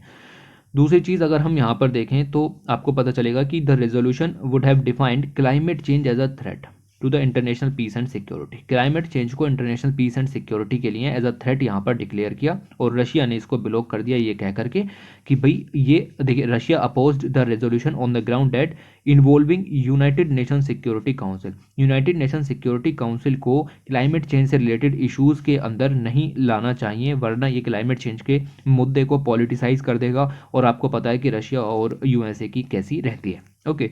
एंड वारंटेड अननेसेसरी इंटरवेंशंस देखने के लिए मिलेगी, और वेस्टर्न कंट्रीज डोमेस्टिक इशूज़ पर भी सवाल उठाने शुरू कर देंगी। इस चीज़ को कह करके बंद किया। इंडिया से भी वोटिंग कराई गई, India is not a permanent member, okay, याद रखना इस चीज़ को। India's vote against the resolution was justified on the ground that UNFCCC appropriate forum है जहां पर क्लाइमेट एक्शन से रिलेटेड बात होनी चाहिए। UNSC इसके लिए यहाँ पर नहीं बना है, उसको सिक्योरिटी रिलेटेड इशूज़ पर ध्यान देना चाहिए, ओके। तो ये कहते हुए इन्होंने, इंडिया ने भी इसको वोट देने से मना कर दिया, और ये रेजोल्यूशन पास ही नहीं हो पाया है, ओके। तो ये चीज़ ध्यान रखो कि क्या चीज़ें चल रही हैं। उसके बाद WHO ने कहा इंटरनेशनल कम्युनिटी के सामने कि अगर हम $1 से भी कम खर्च करें तो हम 7 मिलियन लाइफ्स यहाँ पर बचा सकते हैं। कैसे? तो इन्होंने कहा कि नॉन कम्युनिकेबल डिजीज़ होती हैं like strokes, cancer, diabetes, respiratory disease, ये कलेक्टिवली 41 मिलियन पीपल को डाई कर देती हैं ईच ईयर में। इन्होंने कहा कि अगर हम 1% के ऊपर $0.84 यहाँ पर खर्च करें तो हम 7 मिलियन लाइफ तक यहाँ पर बचा सकते हैं, ओके। इन्होंने कहा हम 10 मिलियन से ज़्यादा हार्ट डिजीज़ स्ट्रोक के केसेस यहाँ पर बचा सकते हैं और 2030 तक हम 50 million years of healthy life भी यहाँ पर बचा सकते हैं। तो ये चीज़ इन्होंने यहाँ पर कही। इन्होंने कहा कि इसके लिए हमें कुछ एक्शंस लेने पड़ेंगे, लाइक हेल्थ टैक्सेस को इम्प्रूव कर सकते हैं जिससे कि और ज़्यादा पैसा सरकारों के पास आए और वो हेल्थ सिस्टम के ऊपर खर्च कर सकें। ओके, जो हार्मफुल प्रोडक्ट्स हैं उनके ऊपर रेस्ट्रिक्शंस लगानी चाहिए, उनकी मार्केटिंग के ऊपर रेस्ट्रिक्शन लगानी चाहिए। इन्फॉर्मेशन एंड एजुकेशन को प्रमोट कीजिए और वैक्सीनेशन को भी प्रमोट कीजिए, not only for covid only but other जो डिजीज़ है उनके लिए भी ये सब काम किया जाना चाहिए। उसके बाद एक स्टडी हुई, उसने बताया कि विटामिन D3 से इम्यूनिटी लेवल्स को बढ़ाया जा सकता है और कोविड-19 इन्फेक्शन से प्रोटेक्शन हासिल किया जा सकता है। ओके, तो एनफ एविडेंस देखने के लिए मिले हैं कि विटामिन D3 और विटामिन D3 का रोल इम्यून सिस्टम को रेगुलेट करने में हेल्पफुल हो सकता है। ये बात जर्मन साइंटिस्ट ने यहाँ पर बताई। ओके, तो विटामिन D3 इफेक्टिव है काफ़ी सारी डिजीज़ के अंदर भी। अगर हम specially acute respiratory disease syndrome की अगर हम बात करें तो वहाँ पर भी ये काफ़ी ज़्यादा हेल्पफुल रहता है। तो विटामिन D3 के बारे में इतना आप यहाँ से जान करके चलिए कि ये चीज़ें चल रही हैं। बिहार की सरकार ने कहा है कि हम सिंगल यूज़ प्लास्टिक को बैन कर देंगे और ये जो बैन है वो आपका 14 दिसंबर 2021 से ही लागू यहाँ पर हो जाएगा। ओके, तो प्रोडक्शन, इंपोर्ट, स्टोरेज, डिस्ट्रीब्यूशन सब बैन कर दिया गया है और इसके अंदर अगर आप देखें कि अगर आप लॉज का वायलेशन करते हो तो आपके ऊपर पेनल्टी, फाइन, इवन जेल का भी यहाँ पर प्रोविज़न किया गया है under the environmental protection act 1986। Okay, तो याद रखो कि बिहार की सरकार ने ये काम कर दिया। कोलकाता म्यूनिसिपल कॉरपोरेशन इलेक्शंस यहाँ पर होने वाले हैं और इलेक्शन से पहले हमें भारी विरोध देखने के लिए मिल रहा है। क्यों? क्योंकि जो आपकी कोलकाता म्यूनिसिपल कॉरपोरेशन है उन्होंने ऐसा कोई भी ग्रीन एजेंडा यहाँ पर नहीं लिया है जिससे एनवायरनमेंट को फ़ायदा पहुँचे। ओके, तो the group less down 15 environmental related demands. तो ये ग्रुप जिन्होंने इनको अपोज किया है उन्होंने कहा है कि 15 हमारी डिमांड यहाँ पर मानिए जो कि एनवायरमेंटल रिलेटेड डिमांड्स हैं और तभी यहाँ पर आगे की चीज़ें यहाँ पर शुरू होंगी। ओके, तो ग्रीन नॉर्म्स को यहाँ पर आपको मानना पड़ेगा। तो ये आपको पता चलता है कि किस तरीके से कम्युनिटी लेड इफेक्ट यहाँ पर देखने के लिए मिलता है एनवायरमेंटल प्रोटेक्शन के लिए। उसके साथ साथ WHO ने कंफर्म किया कि 2020 heat record in Siberian town. तो साइबेरिया के जो इलाके हैं स्पेशली बरखोनियास जो कि एक टाउन है साइबेरिया के अंदर, वहाँ पर टेम्परेचर देखने के लिए मिला 2020 में 38 डिग्री सेल्सियस। ओके, तो ये हाईएस्ट टेम्परेचर है, इससे ज़्यादा टेम्परेचर आर्कटिक रीजन में आज से ज़्यादा नहीं देखा गया। 30 जून 2020 को सबसे ज़्यादा टेम्परेचर रिकॉर्ड हुआ 38 डिग्री सेंटीग्रेड टेम्परेचर। ओके, तो all landmass and sea north अगर हम 66.5 लैटिट्यूड की बात करें जिसको आर्कटिक सर्किल यहाँ पर कहा जाता है, उससे ऊपर का सारा एरिया आर्कटिक रीजन के अंदर आ जाता है। ओके, तो यहाँ पर वेदर स्टेशंस लगाए गए बर्फोनियास्क वगैरह में, और वहाँ पर पता लगा कि जो टेम्परेचर है वो काफ़ी ज़्यादा आपको देखने के लिए मिल रहा है। ओके, तो इसके कारण भी आपको मिल जाएंगे। This led to forest fire, और जब टेम्परेचर बढ़ता है तो फॉरेस्ट फायर यहाँ पर आती है और आइस जो है वो भी यहाँ पर लॉस होती है। And one of the reason for 2020 becomes one of the third warmest year. ये इसलिए है क्योंकि ला नीना फिनोमिना के बावजूद कूलिंग होनी चाहिए थी, उसके बावजूद यहाँ पर आप देखो कि जो टेम्परेचर है वो 38 डिग्री तक पहुँच चुका है। Okay, the Arctic region is warming at more than twice at the rate of the world. देखिए पूरी वर्ल्ड का जो टेम्परेचर यहाँ पर बढ़ना चाहिए उससे दोगुना तेज़ी से आर्कटिक एरियाज़ का टेम्परेचर यहाँ पर बढ़ रहा है। उसके कुछ रीजंस हैं, मैं आपको इसके रीजंस एक सेपरेट वीडियो के अंदर यहाँ पर कवर कराऊंगा। लेकिन इस फिनोमीना को कि ये जो दुगनी रेट से बढ़ रहा है इसको कहते हैं आर्कटिक एम्प्लीफिकेशन। मतलब टेम्परेचर एक सर्टेन रेट से यहाँ पर बढ़ना चाहिए, पूरे वर्ल्ड की बात हो रही है, लेकिन आर्कटिक में क्या है कि उससे ज़्यादा रेट से यहाँ पर बढ़ रहा है। तो इसको एम्पलीफाई करने वाले जो कारक हैं उनको अगर हम मिला दिया जाए तो इसको कहते हैं आर्कटिक एम्प्लीफिकेशन, और ये एक टर्म यहाँ पर बन करके आती है। ओके, तो इससे क्या है कि एक लूप सा क्रिएट हो जाता है कि और ज़्यादा आपकी हीट यहाँ पर जनरेट होने लगती है और ज़्यादा आइस यहाँ पर आपकी मेल्ट होने लगती है, और इस तरीके से फिर से आपका ये सिस्टम शुरू हो जाता है। तो this creates a feedback loop between melting ice and rising temperature, जिससे कि एम्पलीफाई हो रहा है the impact of warming. Okay, ये चीज़ आपको यहाँ पर ध्यान रखनी है। तो आर्कटिक सर्किल अगर हम बात करें ये एक मोस्ट क्लाइमेटोलॉजिकली इंपॉर्टेंट रीजन है अर्थ का, और ये कंटिन्यूस वार्मिंग हमें देखने के लिए मिल रही है। ये इमेज है जो कि वार्मिंग को यहाँ पर दिखाती है। ओके, तो ये सारे जो रीज़न है जहाँ पर आप टेम्परेचर को हाई देख रहे हैं ये सब ग्रीनलैंड वगैरह के रीज़न है जो कि आर्कटिक सर्किल के ऊपर में पड़ते हैं। उसके साथ साथ बर्ड फ्लू के केसेस देखने के लिए मिले केरल के अंदर, और एक वर्ड सेंचुरी न्यूज़ के अंदर आई जिसका नाम है कुमारकोम वर्ड सेंचुरी। इसका नाम आपको यहाँ पर याद रखना है। इंडिया बेसिकली जो आपके प्राइम मिनिस्टर नरेंद्र मोदी जी, उन्होंने अपील किया फार्मर्स से। 16 दिसंबर की ये न्यूज़ है कि इंश्योर करिए कम से कम एक विलेज, हर एक ग्राम पंचायत के अंदर एक विलेज ऐसा हो जो कि नेचुरल फार्मिंग के मेथड्स को अपनाए। ऐसी सब बातें यहाँ पर मोदी जी ने कही, और काफ़ी सारी बात कही कि आपको गोधन को इम्पोर्टेंस देना है, आपको काउ डंग को इम्पोर्टेंस देना है, यूरिन फॉर्मुलेशंस पर ध्यान देना है, और नेचुरल फार्मिंग को प्रमोट करना है। पेस्टिसाइड्स, केमिकल्स, इन सब का यूज़ यहाँ पर नहीं करना, आपको ऑर्गेनिक फार्मिंग का यूज़ करके नेचुरल फार्मिंग करनी है। ये बात मोदी जी ने कही 16 दिसंबर को। और उसके बाद यहाँ पर पता लगा एक स्टैंडिंग कमेटी के द्वारा कि ऑब्वियस मीजर इग्नोर्ड, जो सिंपल मीजर्स होने चाहिए वो भी इग्नोर किए जा रहे हैं। ओके, तो the countries organic and natural farming coverage remains poor despite abundant indigenous resources होने के बावजूद नेचुरल फार्मिंग का कवरेज यहाँ पर नहीं बढ़ रहा है। ये बात स्टैंडिंग कमेटी ने यहाँ पर बताई। ओके, और इसके कुछ कारण भी यहाँ पर बताए, लाइक यील्ड वगैरह कम हो जाती है अगर आप ऑर्गेनिक फार्मिंग की तरफ जाते हो, और उसको सिर्फ हेल्थ कॉन्शियस पीपल ही यहाँ पर जो है वो चूज़ करते हैं, जिनको हाई नेट इंडिविजुअल्स कहते हैं। ओके, तो ये सब लोग यहाँ पर इसको परचेज करते हैं। तो मार्केट इसका भी उतना ज़्यादा फैला हुआ नहीं है, तो आपको ये प्रमोट करना पड़ेगा ऑर्गेनिक फार्मिंग को, और इसके लिए आप सेपरेट पोर्टल्स वगैरह भी तैयार कर सकते हैं। ओके, ये चीज़ यहाँ पर आपकी जो है वो डिस्कस की गई। की तरफ चलें तो यहाँ पर आपको मिलेगा कि लिखा हुआ है उड़ीसा के अंदर केसेस जो हैं, विच हंटिंग के केसेस देखने के लिए मिले हैं, और 83% केसेस जो हैं वो सिर्फ और सिर्फ 6 डिस्ट्रिक्ट से देखने के लिए मिले हैं। ओके, तो विच हंटिंग का आपको पता होगा कि ये इस तरीके की एक सिचुएशन क्रिएट कर दी जाती है कि जिसमें कोई भी, मान लीजिए कोई हेल्थ प्रॉब्लम हुई किसी भी जगह पर, या फिर क्रॉप फेलियर हुआ, बेसिकली यही दो मुद्दे यहाँ पर उभर करके आए, तो उसके लिए किसी ना किसी को यहाँ पर क्लेम कर दिया जाता है और फिर उसको मार दिया जाता है। ओके, तो उसको विच हंटिंग के रूप में जाना जाता है, और ये अभी भी प्रेवलेंट है। उड़ीसा की 30 डिस्ट्रिक्ट्स में से 12 डिस्ट्रिक्ट्स में आपको ये चीज़ें दिख जाएंगी। डिस्ट्रिक्ट का नाम याद नहीं रखना। ओके, मोस्ट विक्टिम्स जो हैं उनको इस वजह से यहाँ पर मार दिया जाता है। Most victims of such surreptitious practices were targeted for causing health causes. Okay, तो हेल्थ से रिलेटेड कोई बीमारी यहाँ पर फैल जाए या फिर क्रॉप फेलियर हो जाए, तो उस सिचुएशन में ये विच हंटिंग यहाँ पर की जाती है। ओके, और इसके ऊपर कई सारी मूवीज़ भी बन चुकी हैं वैसे, तो आप इसका मतलब समझते ही होंगे। राइट, तो हेल्थ इश्यूज चिल्ड्रन में हो जाएं, या फिर आपके health issues in adult family members हों, मिस फॉर्चून, दुर्भाग्य वाली चीज़ें, land grabbing, crop failure. Okay, इन सभी के कारण जो विच हंटिंग के केसेस हैं देखने के लिए मिले हैं। ज़्यादा डिटेल में नहीं जाना, बस ये चीज़ें आपको पता होनी चाहिए। तो ये एक रिपोर्ट रिलीज हुई जिसका नाम है विच हंटिंग इन उड़ीसा, और यहाँ पर आपको मिलेगा, ये रिलीज की गई by Orissa state commission for women and action aid के द्वारा। The archaic and brutal practice of witch hunting and witch branding is mostly prevalent in 12 states in India. Okay, तो अभी इंडिया के लगभग 12 राज्यों में ये प्रैक्टिस जो है वो की जाती है। ओके, और ये एक ब्रूटल प्रैक्टिस है, इसका कोई सेंस नहीं निकलता, और ये सब पुराने ज़माने में चलती थी, लेकिन आज भी आप देख सकते हैं कि ये सब चीज़ें चल रही हैं। उसके बाद आगे बात करें, लिखा हुआ है कि union agriculture ministry prohibits use of TB antibiotics on crops. Crops के अंदर आपकी जो बेसिकली टीबी मैन्युफैक्चरिंग के लिए यूज़ होती हैं दो तरीके की antibiotics. The first is streptomycin और सेकंड इज टेट्रासाइलिन। ओके, तो ये दोनों की दोनों आप क्रॉप्स के अंदर यूज़ ना करें, इस चीज़ के ऊपर प्रोहिबिट कर दिया गया है। ओके, तो इन दोनों का यूज़ आप एग्रीकल्चर में नहीं कर सकते।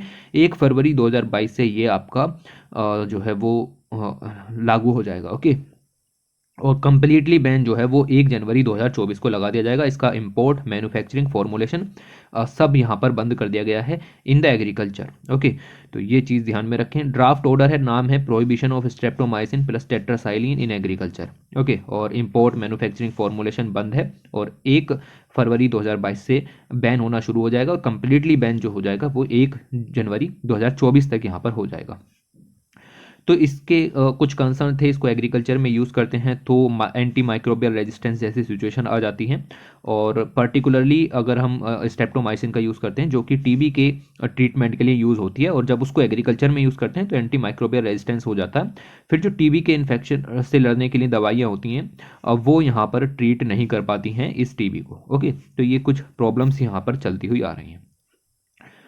Streptomycin is a critically important antimicrobial, while tetracycline belongs to the class of highly important antimicrobials. ये दोनों के दोनों एंटीमाइक्रोबियल्स के रूप में यूज़ किए जाते हैं, इसीलिए टीबी के जो केसेस हैं उनमें ये चीज़ें दी जाती हैं। लेकिन अगर आप इनका एग्रीकल्चर में यूज़ करोगे तो वो आपके शरीर में पहुंच जाएंगी और शरीर में पहुंचने के बाद एंटीमाइक्रोबियल रेजिस्टेंस क्रिएट हो जाएगा और इन दोनों का use for the TB detection वो यहाँ पर नहीं हो पाएगा। ओके, ये सब चीज़ें भी आपको यहाँ पर पता होनी चाहिए कि क्या चीज़ें चल रही हैं।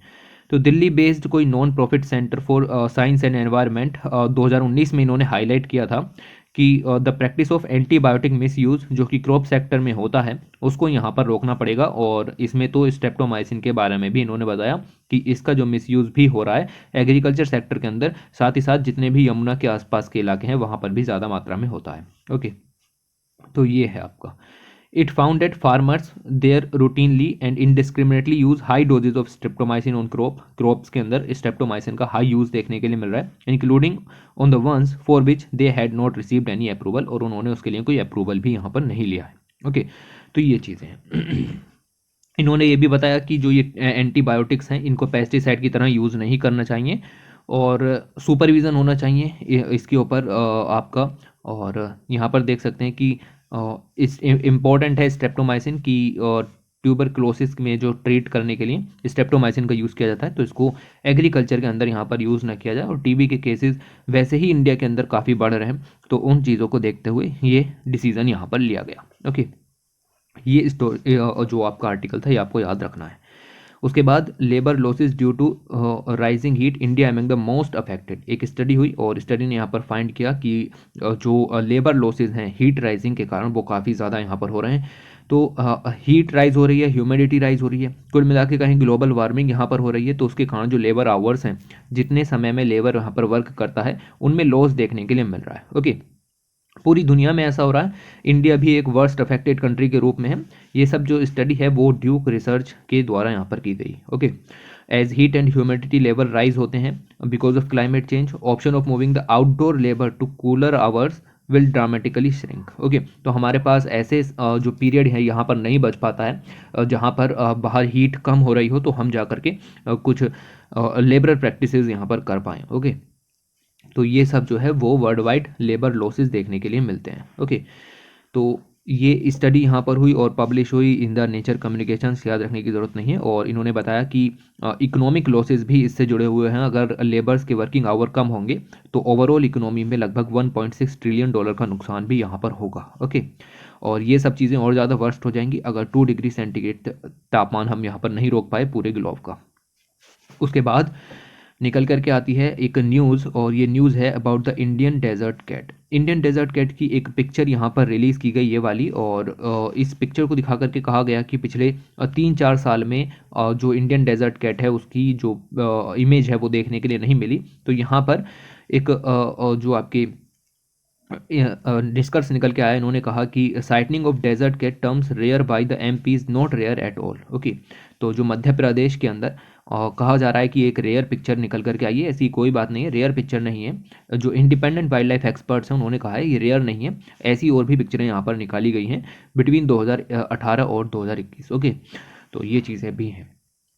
इंडियन डेजर्ट कैट की अगर हम बात करें तो स्पॉटेड की जाती है in the Akola buffer zone of Panna tiger reserve, जो कि मध्य प्रदेश के अंदर है। और ये जो इमेज है वो आपकी 14 दिसंबर को यहाँ पर रिलीज़ की गई। ओके, स्पीसीज जो है वो हाईली एडेप्टेबल है और फॉरेस्ट में पाई जाती है, एरिड सेमी एरिड रीजन्स में पाई जाती है, स्मॉल रोडेंट्स को हंट करती है, रेप्टाइल्स को हंट करती है और नॉक्टर्नल क्रिएचर है। ये सब कॉमन पॉइंट हैं, ये तो आपको अंदाजे से भी पता लग जाएंगे। ओके, एनिमल जो है वो लीस्ट कंसर्न है IUCN के लिस्ट में, तो ये पॉइंट आपको यहाँ पर ध्यान में रखना है, ये रटना पड़ेगा आपको। ओके, तो ऐसी सब चीज़ें भी यहाँ पर चल रही हैं। उसके बाद अगर हम बात करें तो इंटरनेशनल एनर्जी एजेंसी की एक रिपोर्ट यहाँ पर रिलीज़ की गई। रिपोर्ट कोई सारी रिपोर्ट्स इंपॉर्टेंट नहीं होती, नाम याद रखने की भी ज़रूरत नहीं होती है, ठीक है। और इस रिपोर्ट के हिसाब से इन्होंने यहाँ पर कहा है कि कोल की जो डिमांड है पावर सेक्टर के लिए वो डिमांड 2021 में बढ़ी है, ठीक है। अब बताइए कोल की डिमांड घटनी चाहिए या बढ़नी चाहिए? घटनी चाहिए, लेकिन ये बढ़ रही है। ओके, तो इस तरीके से हम नेट ज़ीरो बिल्कुल भी नहीं पहुँच पाएंगे, ये बात इन्होंने साफ साफ यहाँ पर कही। इन्होंने कहा कि 2021 में कोल फायर इलेक्ट्रिसिटी की जो ग्लोबल डिमांड है वो 6% से बढ़ी है। ओके, और इन्होंने ये भी कहा कि डिमांड तो बड़ी बड़ी 6% से, जनरेशन भी 9% से यहाँ पर बढ़ गया। ठीक है, कितना हो गया कितना नहीं हो गया इतना नहीं पढ़ना। ठीक है, बस ये रखो कि 2021 में कोल फायर्ड इलेक्ट्रिसिटी की डिमांड यहाँ पर बढ़ी है और 6% से बढ़ी है, जबकि जनरेशन जो है वो 9% से यहाँ पर बढ़ा है। ओके, जनरेशन इंक्रीज हुआ 12% से इंडिया में, और पर्टिकुलर इंडिया की बात करें तो 12% इंक्रीज हुआ जनरेशन। चाइना में 9% यहाँ पर इंक्रीज हुआ है। सप्लाई साइड की बात करें तो कोल प्रोडक्शन इतना नहीं हो रहा है जितना होना चाहिए। आपको पता है इंडिया में भी कोल जो क्राइसिस है वो यहाँ पर देखने के लिए मिला, और हम डिमांड को पूरा यहाँ पर नहीं कर पा रहे हैं। ये बात कोल 2021 रिपोर्ट ने भी कही थी। ओके, तो ये चीज़ आपको यहाँ पर देखनी है। जो मेजर कोल प्रोड्यूसिंग कंट्रीज हैं लाइक चाइना है, इंडिया है, इंडोनेशिया है, रसिया है, ये सब क्या है कि अपना जो प्रोडक्शन है बूस्ट करने वाले हैं। और क्योंकि डिमांड यहाँ पर बढ़ रही है, सप्लाई उतनी तेज़ी से हो नहीं रही, तो प्रोडक्शन को बूस्ट करना पड़ेगा। और अगर ऐसा सब यहाँ पर होता रहा तो जो हम क्लाइमेट का जो कर्व है जो कि सीधा बढ़ रहा था उसको हम यहाँ पर कर्व करने की कोशिश कर रहे थे, उसको नीचे लाने की कोशिश कर रहे थे, वो नीचे नहीं आ पाएगा, वो ऐसे सीधा ही बढ़ता रहेगा। और ये ही यहाँ पर एक खतरनाक सिचुएशन उभर करके आती है कि जो कोल प्रोडक्शन है वो यहाँ पर बढ़ेगा। और 2022 में जो चीज़ें हम सुधारने की कोशिश कर रहे हैं, नेट ज़ीरो लाने की कोशिश कर रहे हैं, वो सब यहाँ पर नहीं हो पाएगा। ओके, उसके बाद अगर हम आगे बात करें तो आपको देखने के लिए मिलेगा कि एनवायरमेंटल मिनिस्ट्री फाइनलाइज कोल थर्मल पावर प्लांट्स कैटेगरीज। तो जो आपकी एनवायरमेंट मिनिस्ट्री है उसने कोल थर्मल पावर प्लांट्स जो हैं उन सभी को कैटेगराइज किया है, 3 कैटेगरीज में यहाँ पर बांटा है। और अब उनके हिसाब से नॉर्म्स यहाँ पर कंप्लाई किए जाएंगे कि किस तरीके की कैटेगरी की कंपनी को कब तक जो है वो नॉर्म्स को कंप्लाई करना है। ओके, तो यहाँ पर लिखा हुआ है कि nearly 78% of the coal power capacity जो कि इंडिया के अंदर जनरेट होती है वो अभी किसी भी तरीके के इमिशन नॉर्म्स को फॉलो नहीं कर रहे हैं। 2024 तक ऐसे कोई भी नॉर्म्स को फुलफिल भी नहीं कर पाएंगे, क्योंकि पॉल्यूशन से रिलेटेड है, फ्लाई एश से रिलेटेड है, ये सब नॉर्म्स आपको फुलफिल करने हैं, लेकिन यहाँ पर नहीं हो पाएंगे 2024 से पहले।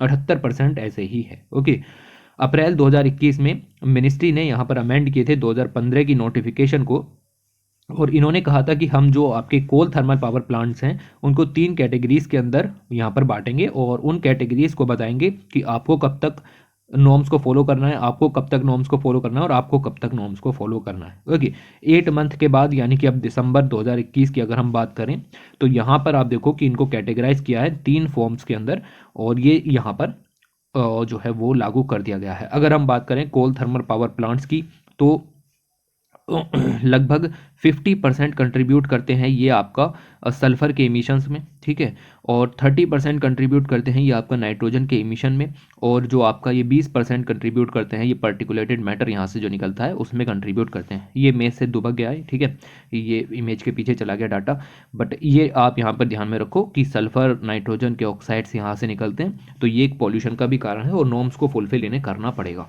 आप देख सकते हैं कि टोटल कैपेसिटी इंडिया की 209 गीगावाट है, और उसमें से जो कैटेगरी ए में है वो लगभग 11% कंपनीज हैं जिनको जल्द से जल्द नॉर्म्स पूरे करने हैं।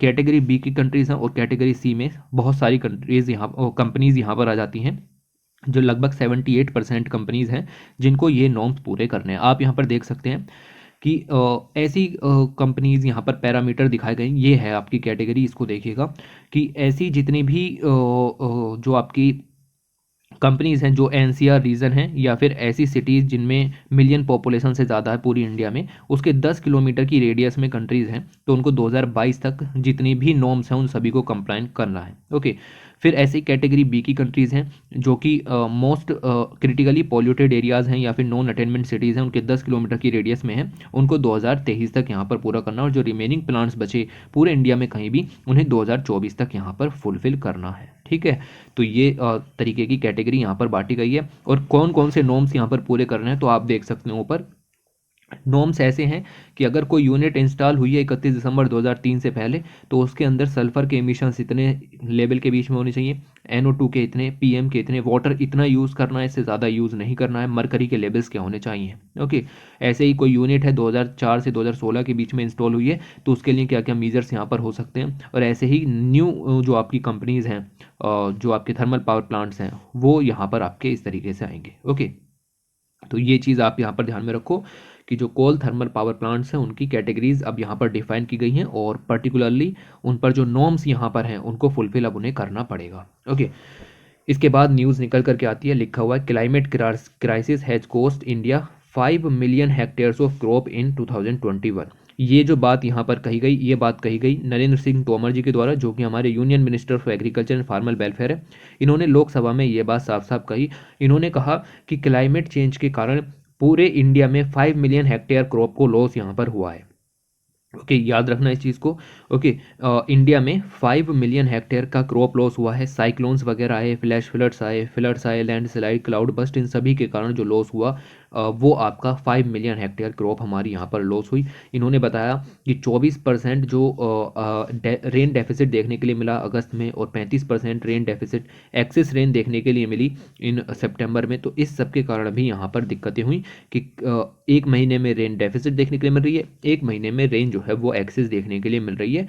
इसकी वजह से जो आपकी हार्वेस्ट रेडी क्रॉप्स थी, ओके, वो यहाँ पर काफ़ी भारी मात्रा में इम्पैक्ट हुआ। और अक्टूबर में अगर आप देखें तो बहुत हैवी रेन्स यहाँ पर हुई, जिसकी वजह से जो क्रॉप्स यहाँ पर पूरी तरीके से हार्वेस्ट होने वाली थी वो यहाँ पर ख़त्म हो गई, डेस्ट्रॉय हो गई। केरल के अंदर की बात है, बाकी पूरे इंडिया में भी यही रहा, specially in south India states की अगर हम बात करें तो आंध्र प्रदेश, तमिलनाडु, केरल और कर्नाटक जैसे स्टेट्स के अंदर जो लाइफ है वहाँ उस पर भी काफ़ी लॉस देखने के लिए मिला, और प्रॉपर्टी का भी काफ़ी लॉस देखने के लिए मिला है। ठीक है, तो ये सब चीज़ें भी आपको यहाँ पर ध्यान में रखनी है और बहुत ही इंपॉर्टेंट चीज़ है, क्योंकि हमें क्लाइमेट एडेप्टेशन की तरफ जाना है और ऐसी क्रॉप्स यहाँ पर तैयार करनी है जो कि क्लाइमेट रेजिस्टेंस हो, और वो बहुत ही मुश्किल काम है, वो करना पड़ेगा। ठीक है, लिखा हुआ है WHO ने अभी एक डाटा रिलीज़ किया। इन्होंने कहा कि जो इंडिया है, इंडिया के अंदर टीबी केस की नोटिफिकेशन का जो टारगेट था 2021 का, वो फुलफिल नहीं हो रहा है। देखिए 2000 हम एक तरीके का draft national strategic plan launch करते हैं और उसके अंदर बताते हैं कि टीबी के कितने केसेस 2021 में निकलने चाहिए। ठीक है, निकलने चाहिए, और उस हिसाब से अगर आप देखें तो इंडिया में लगभग इतने केसेस, मैं डाटा को पढ़ूंगा नहीं, ठीक है, हाईलाइट देखिए आप, इतने केसेस पब्लिक सेक्टर से निकलने चाहिए थे और इतने केसेस प्राइवेट सेक्टर से निकलने चाहिए थे।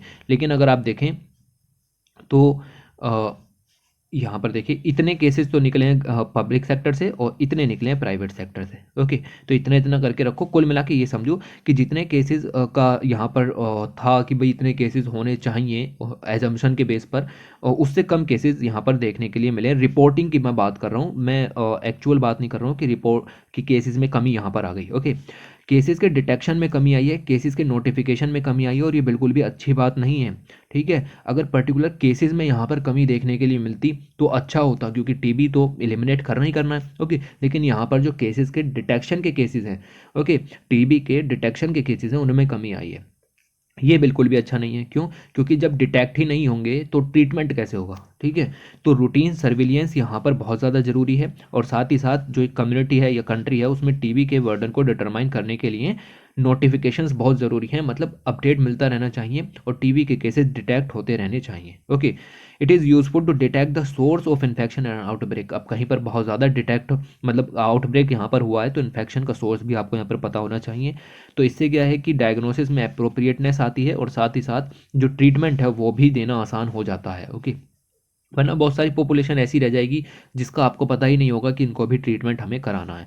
तो प्लानिंग है, इम्प्लीमेंटेशन है, इवेल्यूटिंग केयर्स है, या फिर प्रिवेंशन प्रोग्राम्स आप चला रहे हो, उन सभी में ये चीज़ें इसेंशियल होती हैं। तो टीबी केस की नोटिफिकेशन, टीबी केस की डायग्नोसिस, टीबी केस का जो आप कह सकते हो कि उनका पता करना बहुत ही ज़्यादा ज़रूरी होता है, और ये एक क्रिटिकल पार्ट हो जाता है। अगर आपको किसी भी डिजीज़ को एलिमिनेट करना है तो ये चीज़ें चाहिएंगी ही चाहिएंगी। ओके, इंडिया में ये चीज़ें नहीं देखने के लिए मिल रही हैं।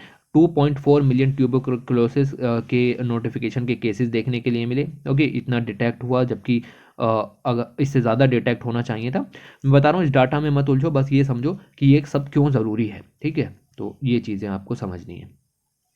A study published in the European Respiratory Journal explained by the process of instrumental in TB eradication। तो टीबी के केसेस की डिटेक्शन क्यों ज़रूरी है, ये 4 पॉइंट आपको यहाँ पर ध्यान में रखने हैं। तो सर्विलियंस वगैरह की बात आप कर सकते हैं। उसके बाद आगे बात करें तो life expectancy reduced in 2020 after study increase for 15 years. एक स्टडी हुई, इंडिया स्पेसिफिक स्टडी नहीं थी, लेकिन ओवरऑल अगर हम बात करें तो लाइफ एक्सपेक्टेंसी का मतलब आपको यहाँ पर होता है, ये एक वाइडली यूज्ड मेट्रिक है मोर्टेलिटी को मापने का।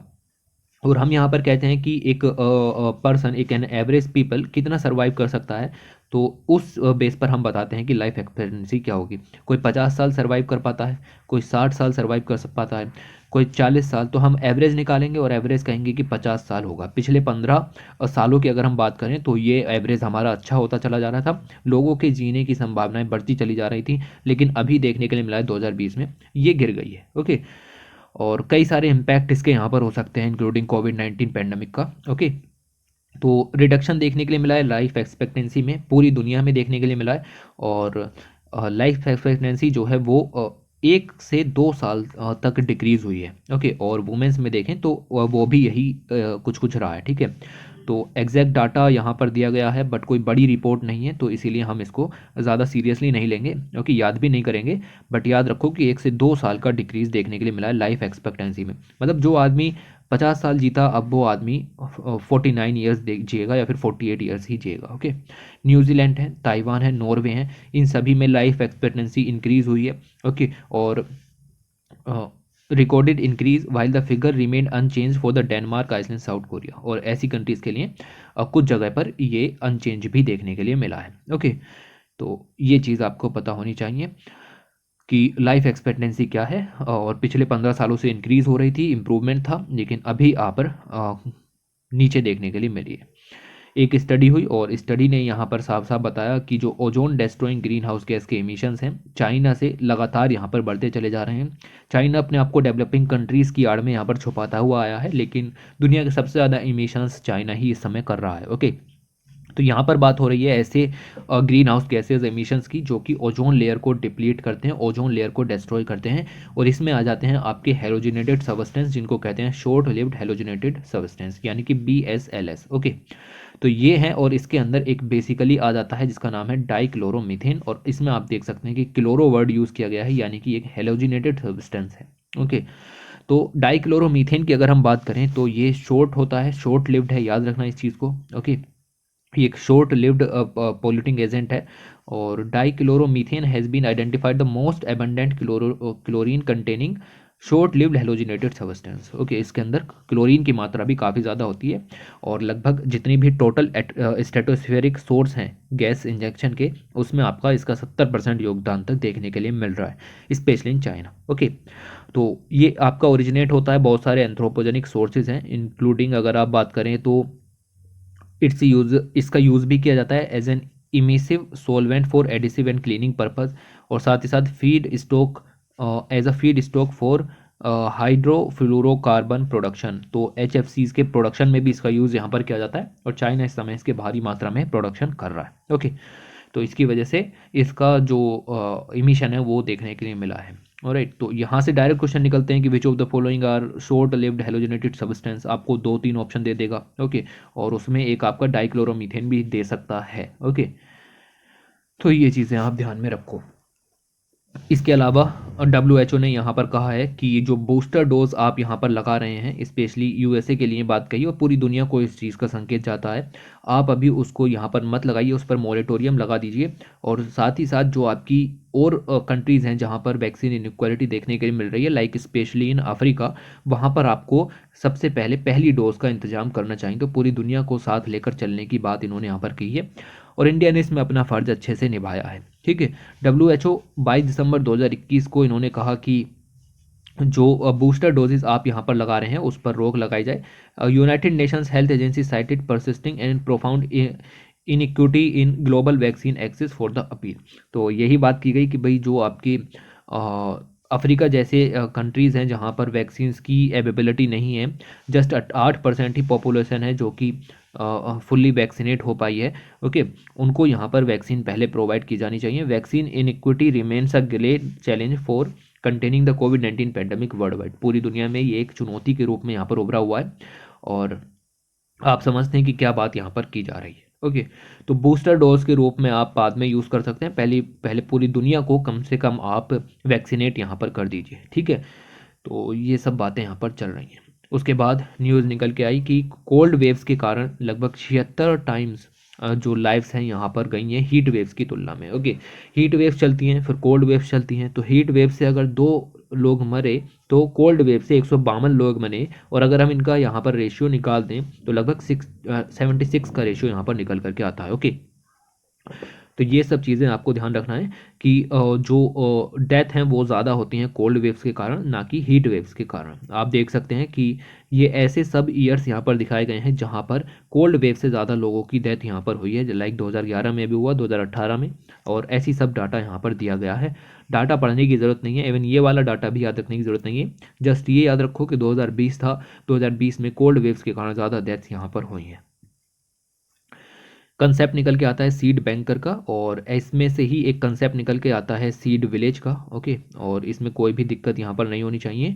सीड विलेज का कंसेप्ट आता है, सीड बैंकर का कंसेप्ट आता है, और यहाँ पर ये फार्मर हैं, इनका नाम भी दिया गया है, ये रहा। ओके, और इन्होंने क्या है कि 9 तरीके की ट्रेडिशनल वैरायटी पैडी की उनको सिक्योर करके रखा हुआ है as a seed bank. Okay, और इनका जो आपका ड्यूरेशन है, लॉन्गर हार्वेस्ट ड्यूरेशन है, लगभग 150 डे में ये यहाँ पर हार्वेस्ट की जाती है ये वाली पैडी। ओके, तो ये जो फार्मर्स हैं ये अपनी जो ट्रेडिशनल पैडी वेराइटीज़ हैं जिनको ये पहले से उगाते आ रहे हैं उनको सेव रखने की कोशिश कर रहे हैं, और ये कंसेप्ट आपका सीड बैंकर का कंसेप्ट आता है। ऐसे ही अगर पूरी कम्युनिटी मिलकर के इस चीज़ को करने लगे तो उसको सीड विलेज का कंसेप्ट यहाँ पर कहते हैं। ओके, उसके बाद अगर हम बात करें टाइगर की सर्वे यहाँ पर की जा रही है, और टाइगर की सर्वे के अंदर छत्तीसगढ़ का जो आपका माओइस्ट टेरिटरी है जहाँ पर आपका इंद्रावती टाइगर रिजर्व पड़ता है, वहाँ पर ये सेंसस की जा रही है। ओके, तो सबसे ज़्यादा जो इम्पोर्टेंट चीज़ होती है टाइगर सर्वे के अंदर वो होती है आपकी जो कैमरा ट्रैप्स है उनको यहाँ पर लगाना। The most important part is fixing camera traps to capture images. Okay, तो जब हमें इमेजेस मिलेंगी तभी हम यहाँ पर देख सकेंगे।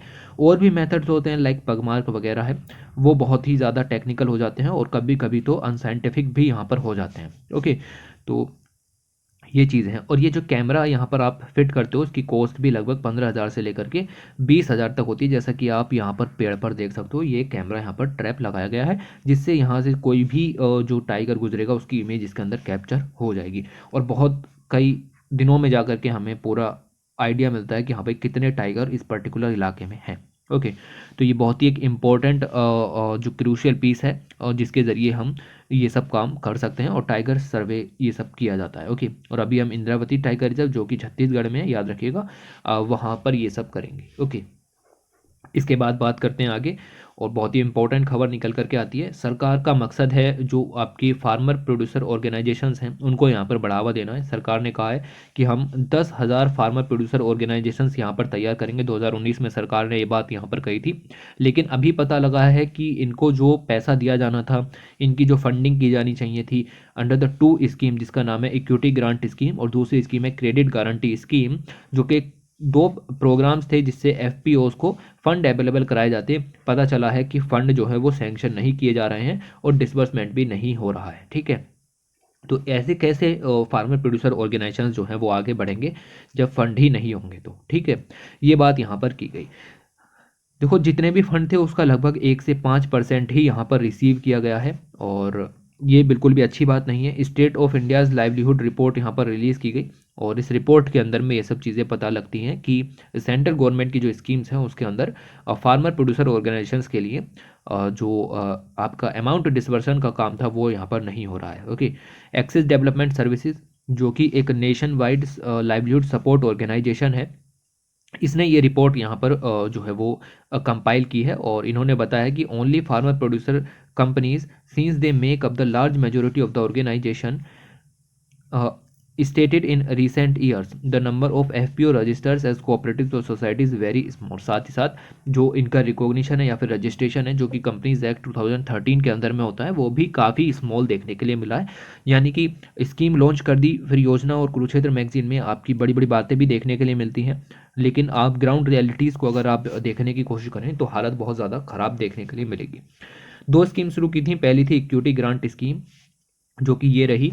और इसके अंदर क्या है कि बेसिकली जो आपके small farmers agri business consortium है, जो कि एक तरीके का फार्मर प्रोड्यूसर ऑर्गेनाइजेशन ही है, इसको प्रमोट किया जाएगा by ministry of agriculture and farmer welfare के द्वारा। और इनको इक्विटी ग्रांट्स भी यहाँ पर प्रोवाइड की जाएंगी 15 लाख रुपए की इन 2 ट्रेंचेस, और with in a period of 3 years since 2014, 2014 से 3 साल के पीरियड में 2 हिस्सों में इनको यहाँ पर आप देखें 15 लाख रुपए की ग्रांट मैक्सिमम प्रोवाइड की जाएगी। ओके, ये स्कीम निकल करके आई, ये स्कीम लॉन्च की गई थी, और कोई भी पैसा यहाँ पर डिसबर्स नहीं किया जा रहा है, कोई भी पैसा यहाँ पर सैंक्शन नहीं किया जा रहा है। ओके, दूसरी स्कीम थी क्रेडिट गारंटी स्कीम, और ये आपकी कवर करती है रिस्क को, जो कि आपने बैंक से कोलेट्रल फ्री लोन्स लेना है, और उसके ज़रिए तो 1 करोड़ रुपए तक के लोन की सुविधा यहाँ पर थी। बट अबाउट 1% ऑफ द, ठीक है, 1% कितना काम होता है, ठीक है, 1% of the registered producer companies, उनको ही बेनिफिट यहाँ पर मिल पा रहे हैं।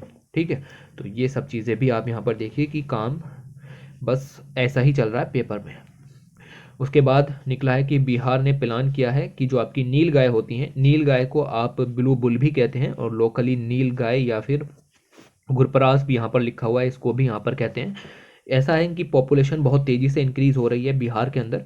तो 2 तरीके यहाँ पर आप देख सकते हैं, एक तो ख़त्म कर दिया जाए यानी मार दिया जाए, उसको कहते हैं कलिंग, ठीक है, और दूसरा यहाँ पर होता है कि पॉपुलेशन को स्टेरलाइज कर दिया जाए ताकि वो रिप्रोडक्शन ही ना कर पाए, ताकि आने वाली जो संतानें हैं वो ना हो और पॉपुलेशन इंक्रीज ना हो। ठीक है, तो बिहार ने कहा है कि हम ये मारा मारी नहीं करेंगे, कलिंग नहीं करेंगे, हम स्टेरलाइज करेंगे, और जिससे कि उनकी पॉपुलेशन को यहाँ पर कम किया जा सके। ओके, तो बेसिकली नील गाय जो है वो आपकी स्टैंडिंग क्रॉप्स को डैमेज कर देती हैं। ओके, पूरा का पूरा एक झुंड सा यहाँ पर निकलता है, पूरी क्रॉप यहाँ पर ख़त्म हो जाती है। 2022 में लगभग 5,000 जो नील गायज हैं उनको स्टेलाइज करने का प्लान यहाँ पर बनाया इन्होंने, और ये सब चीज़ें हैं। लिखा हुआ है sterilising nilgais is easier and eco friendly, और इससे किसी को भी कोई भी हार्म नहीं होता, साथ ही साथ फार्मर को भी रिलीफ देखने के लिए मिलेगा, क्योंकि कुछ समय के बाद उनकी पॉपुलेशन यहाँ पर कम हो जाएगी। ओके, ऐसा इंसानों में भी करना जरूरी है, लेकिन वहाँ पर इसको जोड़ दिया जाता है इथिकल पर्सपेक्टिव से। ठीक है, तो बस यही अंतर है। ठीक है, पॉपुलेशन तो यहाँ भी कम होनी जरूरी है।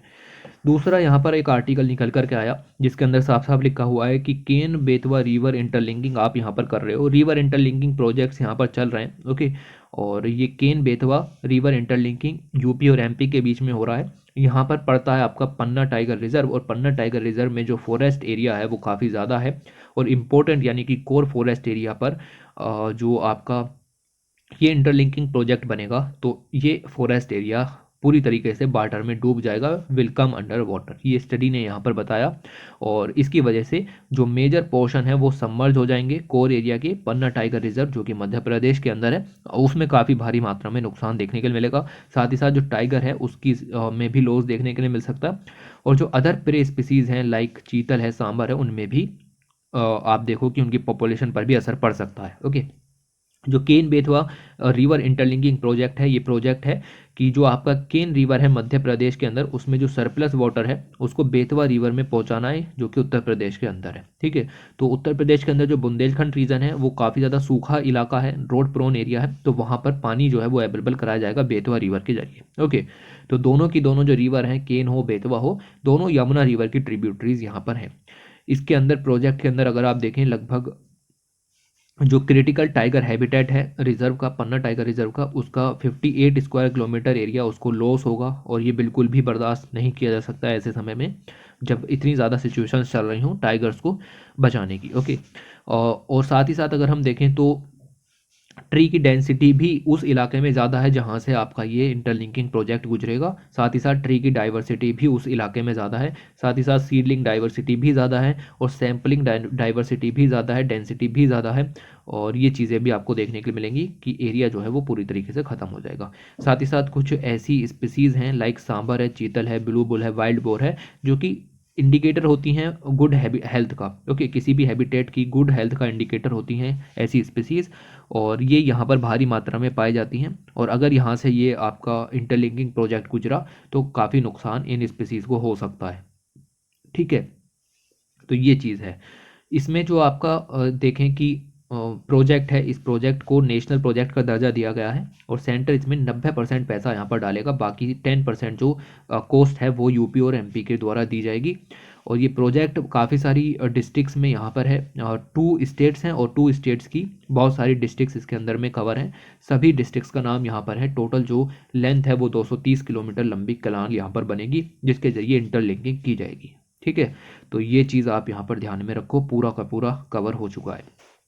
इसके अलावा नीति आयोग ने हेल्थ इंडेक्स यहाँ पर लॉन्च की, और नीति आयोग ने जो अपनी हेल्थ इंडेक्स लॉन्च की है ये union ministry of health and family welfare के साथ मिलकर के लॉन्च की, साथ ही वर्ल्ड बैंक के साथ मिलकर के लॉन्च की, और जितना भी हेल्थ का रिलेटेड डाटा है उन सबको कंपाइल किया और सारे के सारे स्टेट्स को यहाँ पर रैंक कर दिया।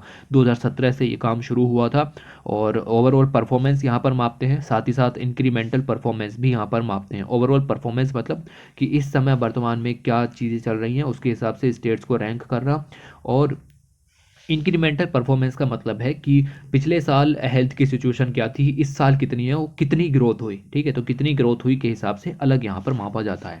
तो अगर हम बात करें कि हेल्थ के क्षेत्र में हेल्थ इंडेक्स में टॉप पर कौन रहा है, तो केरल जो है वो अपनी पोजीशन को बरकरार रखे हुए है। बेस्ट परफॉर्मिंग लार्ज स्टेट यहाँ पर निकल करके आया according to the NITI Aayog health index 2019-20। Okay, other states की बात करें, तमिलनाडु दूसरे नंबर पर रहा, तेलंगाना तीसरे नंबर पर रहा, महाराष्ट्र चौथे नंबर पर यहाँ पर रहा। वर्स्ट परफॉर्मिंग स्टेट आपको उत्तर प्रदेश देखने के लिए मिलेगा, बिहार है, मध्य प्रदेश भी आपके जो है वो नीचे से दूसरे तीसरे नंबर पर आते हैं। ठीक है, तो नीचे से पहले नंबर पर आपका उत्तर प्रदेश देखने के लिए मिलेगा। ये रैंकिंग आपकी, ये ऊपर का जितना डाटा पढ़ा दिया गया है ये वाला, ये सारा आपको बताता है कि वर्तमान में कितना क्या हालत है, कौन सा स्टेट टॉप पर है। अगर हम बेस ईयर 2018-19 के हिसाब से देखें तो ग्रोथ की अगर हम बात करें कि किसने हेल्थ इंफ्रास्ट्रक्चर को सुधारने में सबसे अच्छा काम किया है, तो उत्तर प्रदेश ने टॉप किया लिस्ट को, उत्तर प्रदेश ने सबसे अच्छा काम यहाँ पर किया है सुधारने के लिए पिछले सालों की तुलना में अगर हम बात करें तो। ओके, तो ये पॉइंट आपको याद रखना है। तेलंगाना ने अगर आप देखें तो तीसरा स्थान ऊपर हासिल किया था और तीसरा स्थान ही आपने का नीचे भी हासिल किया है, यानी कि इसने इंप्रूवमेंट भी यहाँ पर किया है और उम्मीद करते हैं कि अगली बार तेलंगाना पहले या दूसरे नंबर पर देखने के लिए मिलेगा। ठीक है, तो ये सब चीज़ें यहाँ पर आपको देखने के लिए मिली। इसके अलावा इस हेल्थ इंडेक्स के अंदर अगर हम बात करें 24 इंडिकेटर्स यूज़ किए जाते हैं 3 डोमेन्स के अंदर। तीनों डोमेन आपको याद रखने हैं, पहला है हाउ हेल्थ आउटकम, दूसरा है आपका गवर्नेंस एंड इंफॉर्मेशन, और तीसरा है आपका एंड की इनपुट्स एंड प्रोसेसेस। ओके, तो ये तीनों के बेस पर आपको ये चीज़ें देखने के लिए मिलती हैं। The health index is essentially composite score of 24 indicators under 3 domain, health outcome, governance and information. Okay, तो ये चीज़ें आप समझो कि इतना काम होता है। इसके अलावा जो आपकी ये रिपोर्ट इस समय रिलीज़ की गई, ये चौथे नंबर की रिपोर्ट है और इसके अंदर 24 इंडिकेटर तो पहले ही थे, 3 नए इंडिकेटर और ऐड किए गए हैं, जिसमें से कि पहला है मोर्टेलिटी रेशियो, दूसरा यहाँ पर है कि proportion of pregnant women's who receive 4 और मोर एंटीनेटल केयर चेकअप्स, और तीसरा है level of registration of death. Okay, तो इन तीनों को यहाँ पर इंक्लूड किया गया है। अब ये चीज़ें आपको रटनी है और ये चीज़ें आपके एग्ज़ाम के काम की हो जाती हैं। इसके अलावा आगे देखें तो आपको मिलेगा कि एक रिपोर्ट आई और रिपोर्ट के हिसाब से हमें पता लगा कि नेचुरल डिजास्टर्स के कारण 2021 में 100 बिलियन का, तो इन क्लाइमेट रिलेटेड डिजास्टर्स के कारण $100 बिलियन का लॉस देखने के लिए मिला है, और ऐसा छठे ईयर लगातार यहाँ पर हुआ है। ओके, तो पिछले 5 सालों में भी हमें 100 बिलियन से ज़्यादा का लॉस देखने के लिए मिल रहा है। ओके, इंडिया के अंदर अगर हम बात करें तो इंडिया में भी टोटल $1 बिलियन का लॉस देखने के लिए मिल रहा है। ओनली 2 क्लाइमेट इवेंट्स जो मोस्ट इंपॉर्टेंट हैं, 10 जो फाइनेंस आपकी रिलेटेड क्लाइमेट इवेंट्स हैं जिसमें फाइनेंशियल लॉस ज़्यादा होता है, उनमें से 2 यहाँ पर इंडिया के अंदर भी देखने के लिए मिली और उनमें लगभग $1 बिलियन का लॉस आपको हुआ। उसके अलावा यूनाइटेड नेशंस वुमेन रिपोर्ट यहाँ पर रिलीज़ की गई और इसके हिसाब से पता लगा कि कोविड-19 रिलीफ सरकार से जो मिलना चाहिए वो वुमेन्स को कम मिला है, मैन को ज़्यादा यहाँ पर देखने के लिए मिला है। ओके, तो साफ साफ यहाँ पर कहा जा रहा है कि at least 29% of the working mothers जो कि एक चिल्ड्रन के साथ यहाँ पर लिव करती हैं, उन्होंने अपनी जॉब यहाँ पर खो दी कंपेयर टू द मैन जो कि 20% ही कॉन्स्टिट्यूट करते हैं इस सिचुएशन का। ओके, तो 29% वुमेन्स ने यहाँ पर अपनी जॉब यहाँ पर खोई है, जबकि मैन में अगर हम देखें तो 20% ने जॉब यहाँ पर खोई है। और ये रिपोर्ट है जिसका नाम है women and girl left behind glaring gaps in pandemic, और ये सब चीज़ें यहाँ पर रिलीज़ की गई according to the united nations women's के द्वारा। ठीक है, उसके अलावा ये हमारी लास्ट न्यूज़ है, और इस न्यूज़ के अंदर लिखा हुआ है ICAR, Indian council of agriculture research, इन्होंने एक नोटिफिकेशन जारी की है, और इस नोटिफिकेशन के जरिए जितने भी एग्रीकल्चर इंस्टीट्यूट्स हैं, यूनिवर्सिटीज़ हैं, स्टेट यूनिवर्सिटीज़ हैं, उन सभी को नोटिफिकेशन भेजा गया कि जल्दी से जल्दी जो आपकी नेचुरल फार्मिंग है इंडिया के अंदर, उसके प्रमोशन को किस तरीके से बढ़ावा दिया जाए, इसके ऊपर रिसर्च आपको करनी है। ठीक है, तो research ICAR to research on demonstrate and promote natural farming, ये बात आपकी जो है वो लॉन्च की गई जब PM मोदी जी ने जो आपका जीरो बजट नेचुरल फार्मिंग के ऊपर यहाँ पर बात की, और उसके बाद ICAR ने कहा कि अब हम इसके ऊपर करेंगे, नेचुरल फार्मिंग के ऊपर करेंगे रिसर्च। ओके, तो ये सब चीज़ें यहाँ पर चल रही हैं, और फिलहाल इस वीडियो में इतना ही डिस्कस करते हैं। काफ़ी सारे आर्टिकल कवर किए गए, और अगर यहाँ तक पहुँचे हो तो बहुत अच्छी बात है। ठीक है, और बहुत कुछ देखने के लिए मिला, बहुत सारे नई चीज़ें जानने के लिए मिली कि क्या क्या पूरी दुनिया में चल रहा है, और ये ग्राउंड रियलिटीज़ हैं। ठीक है, एग्ज़ाम में आपको सावधानी से लिखना पड़ेगा, और बट सिचुएशंस आपको सारी पता होनी चाहिए। चलिए वीडियो को एंड करते हैं, और यहाँ तक आए हो तो एक लाइक ज़रूर ठोक करके जाना। ठीक है, ओके, और thanks for watching, take care.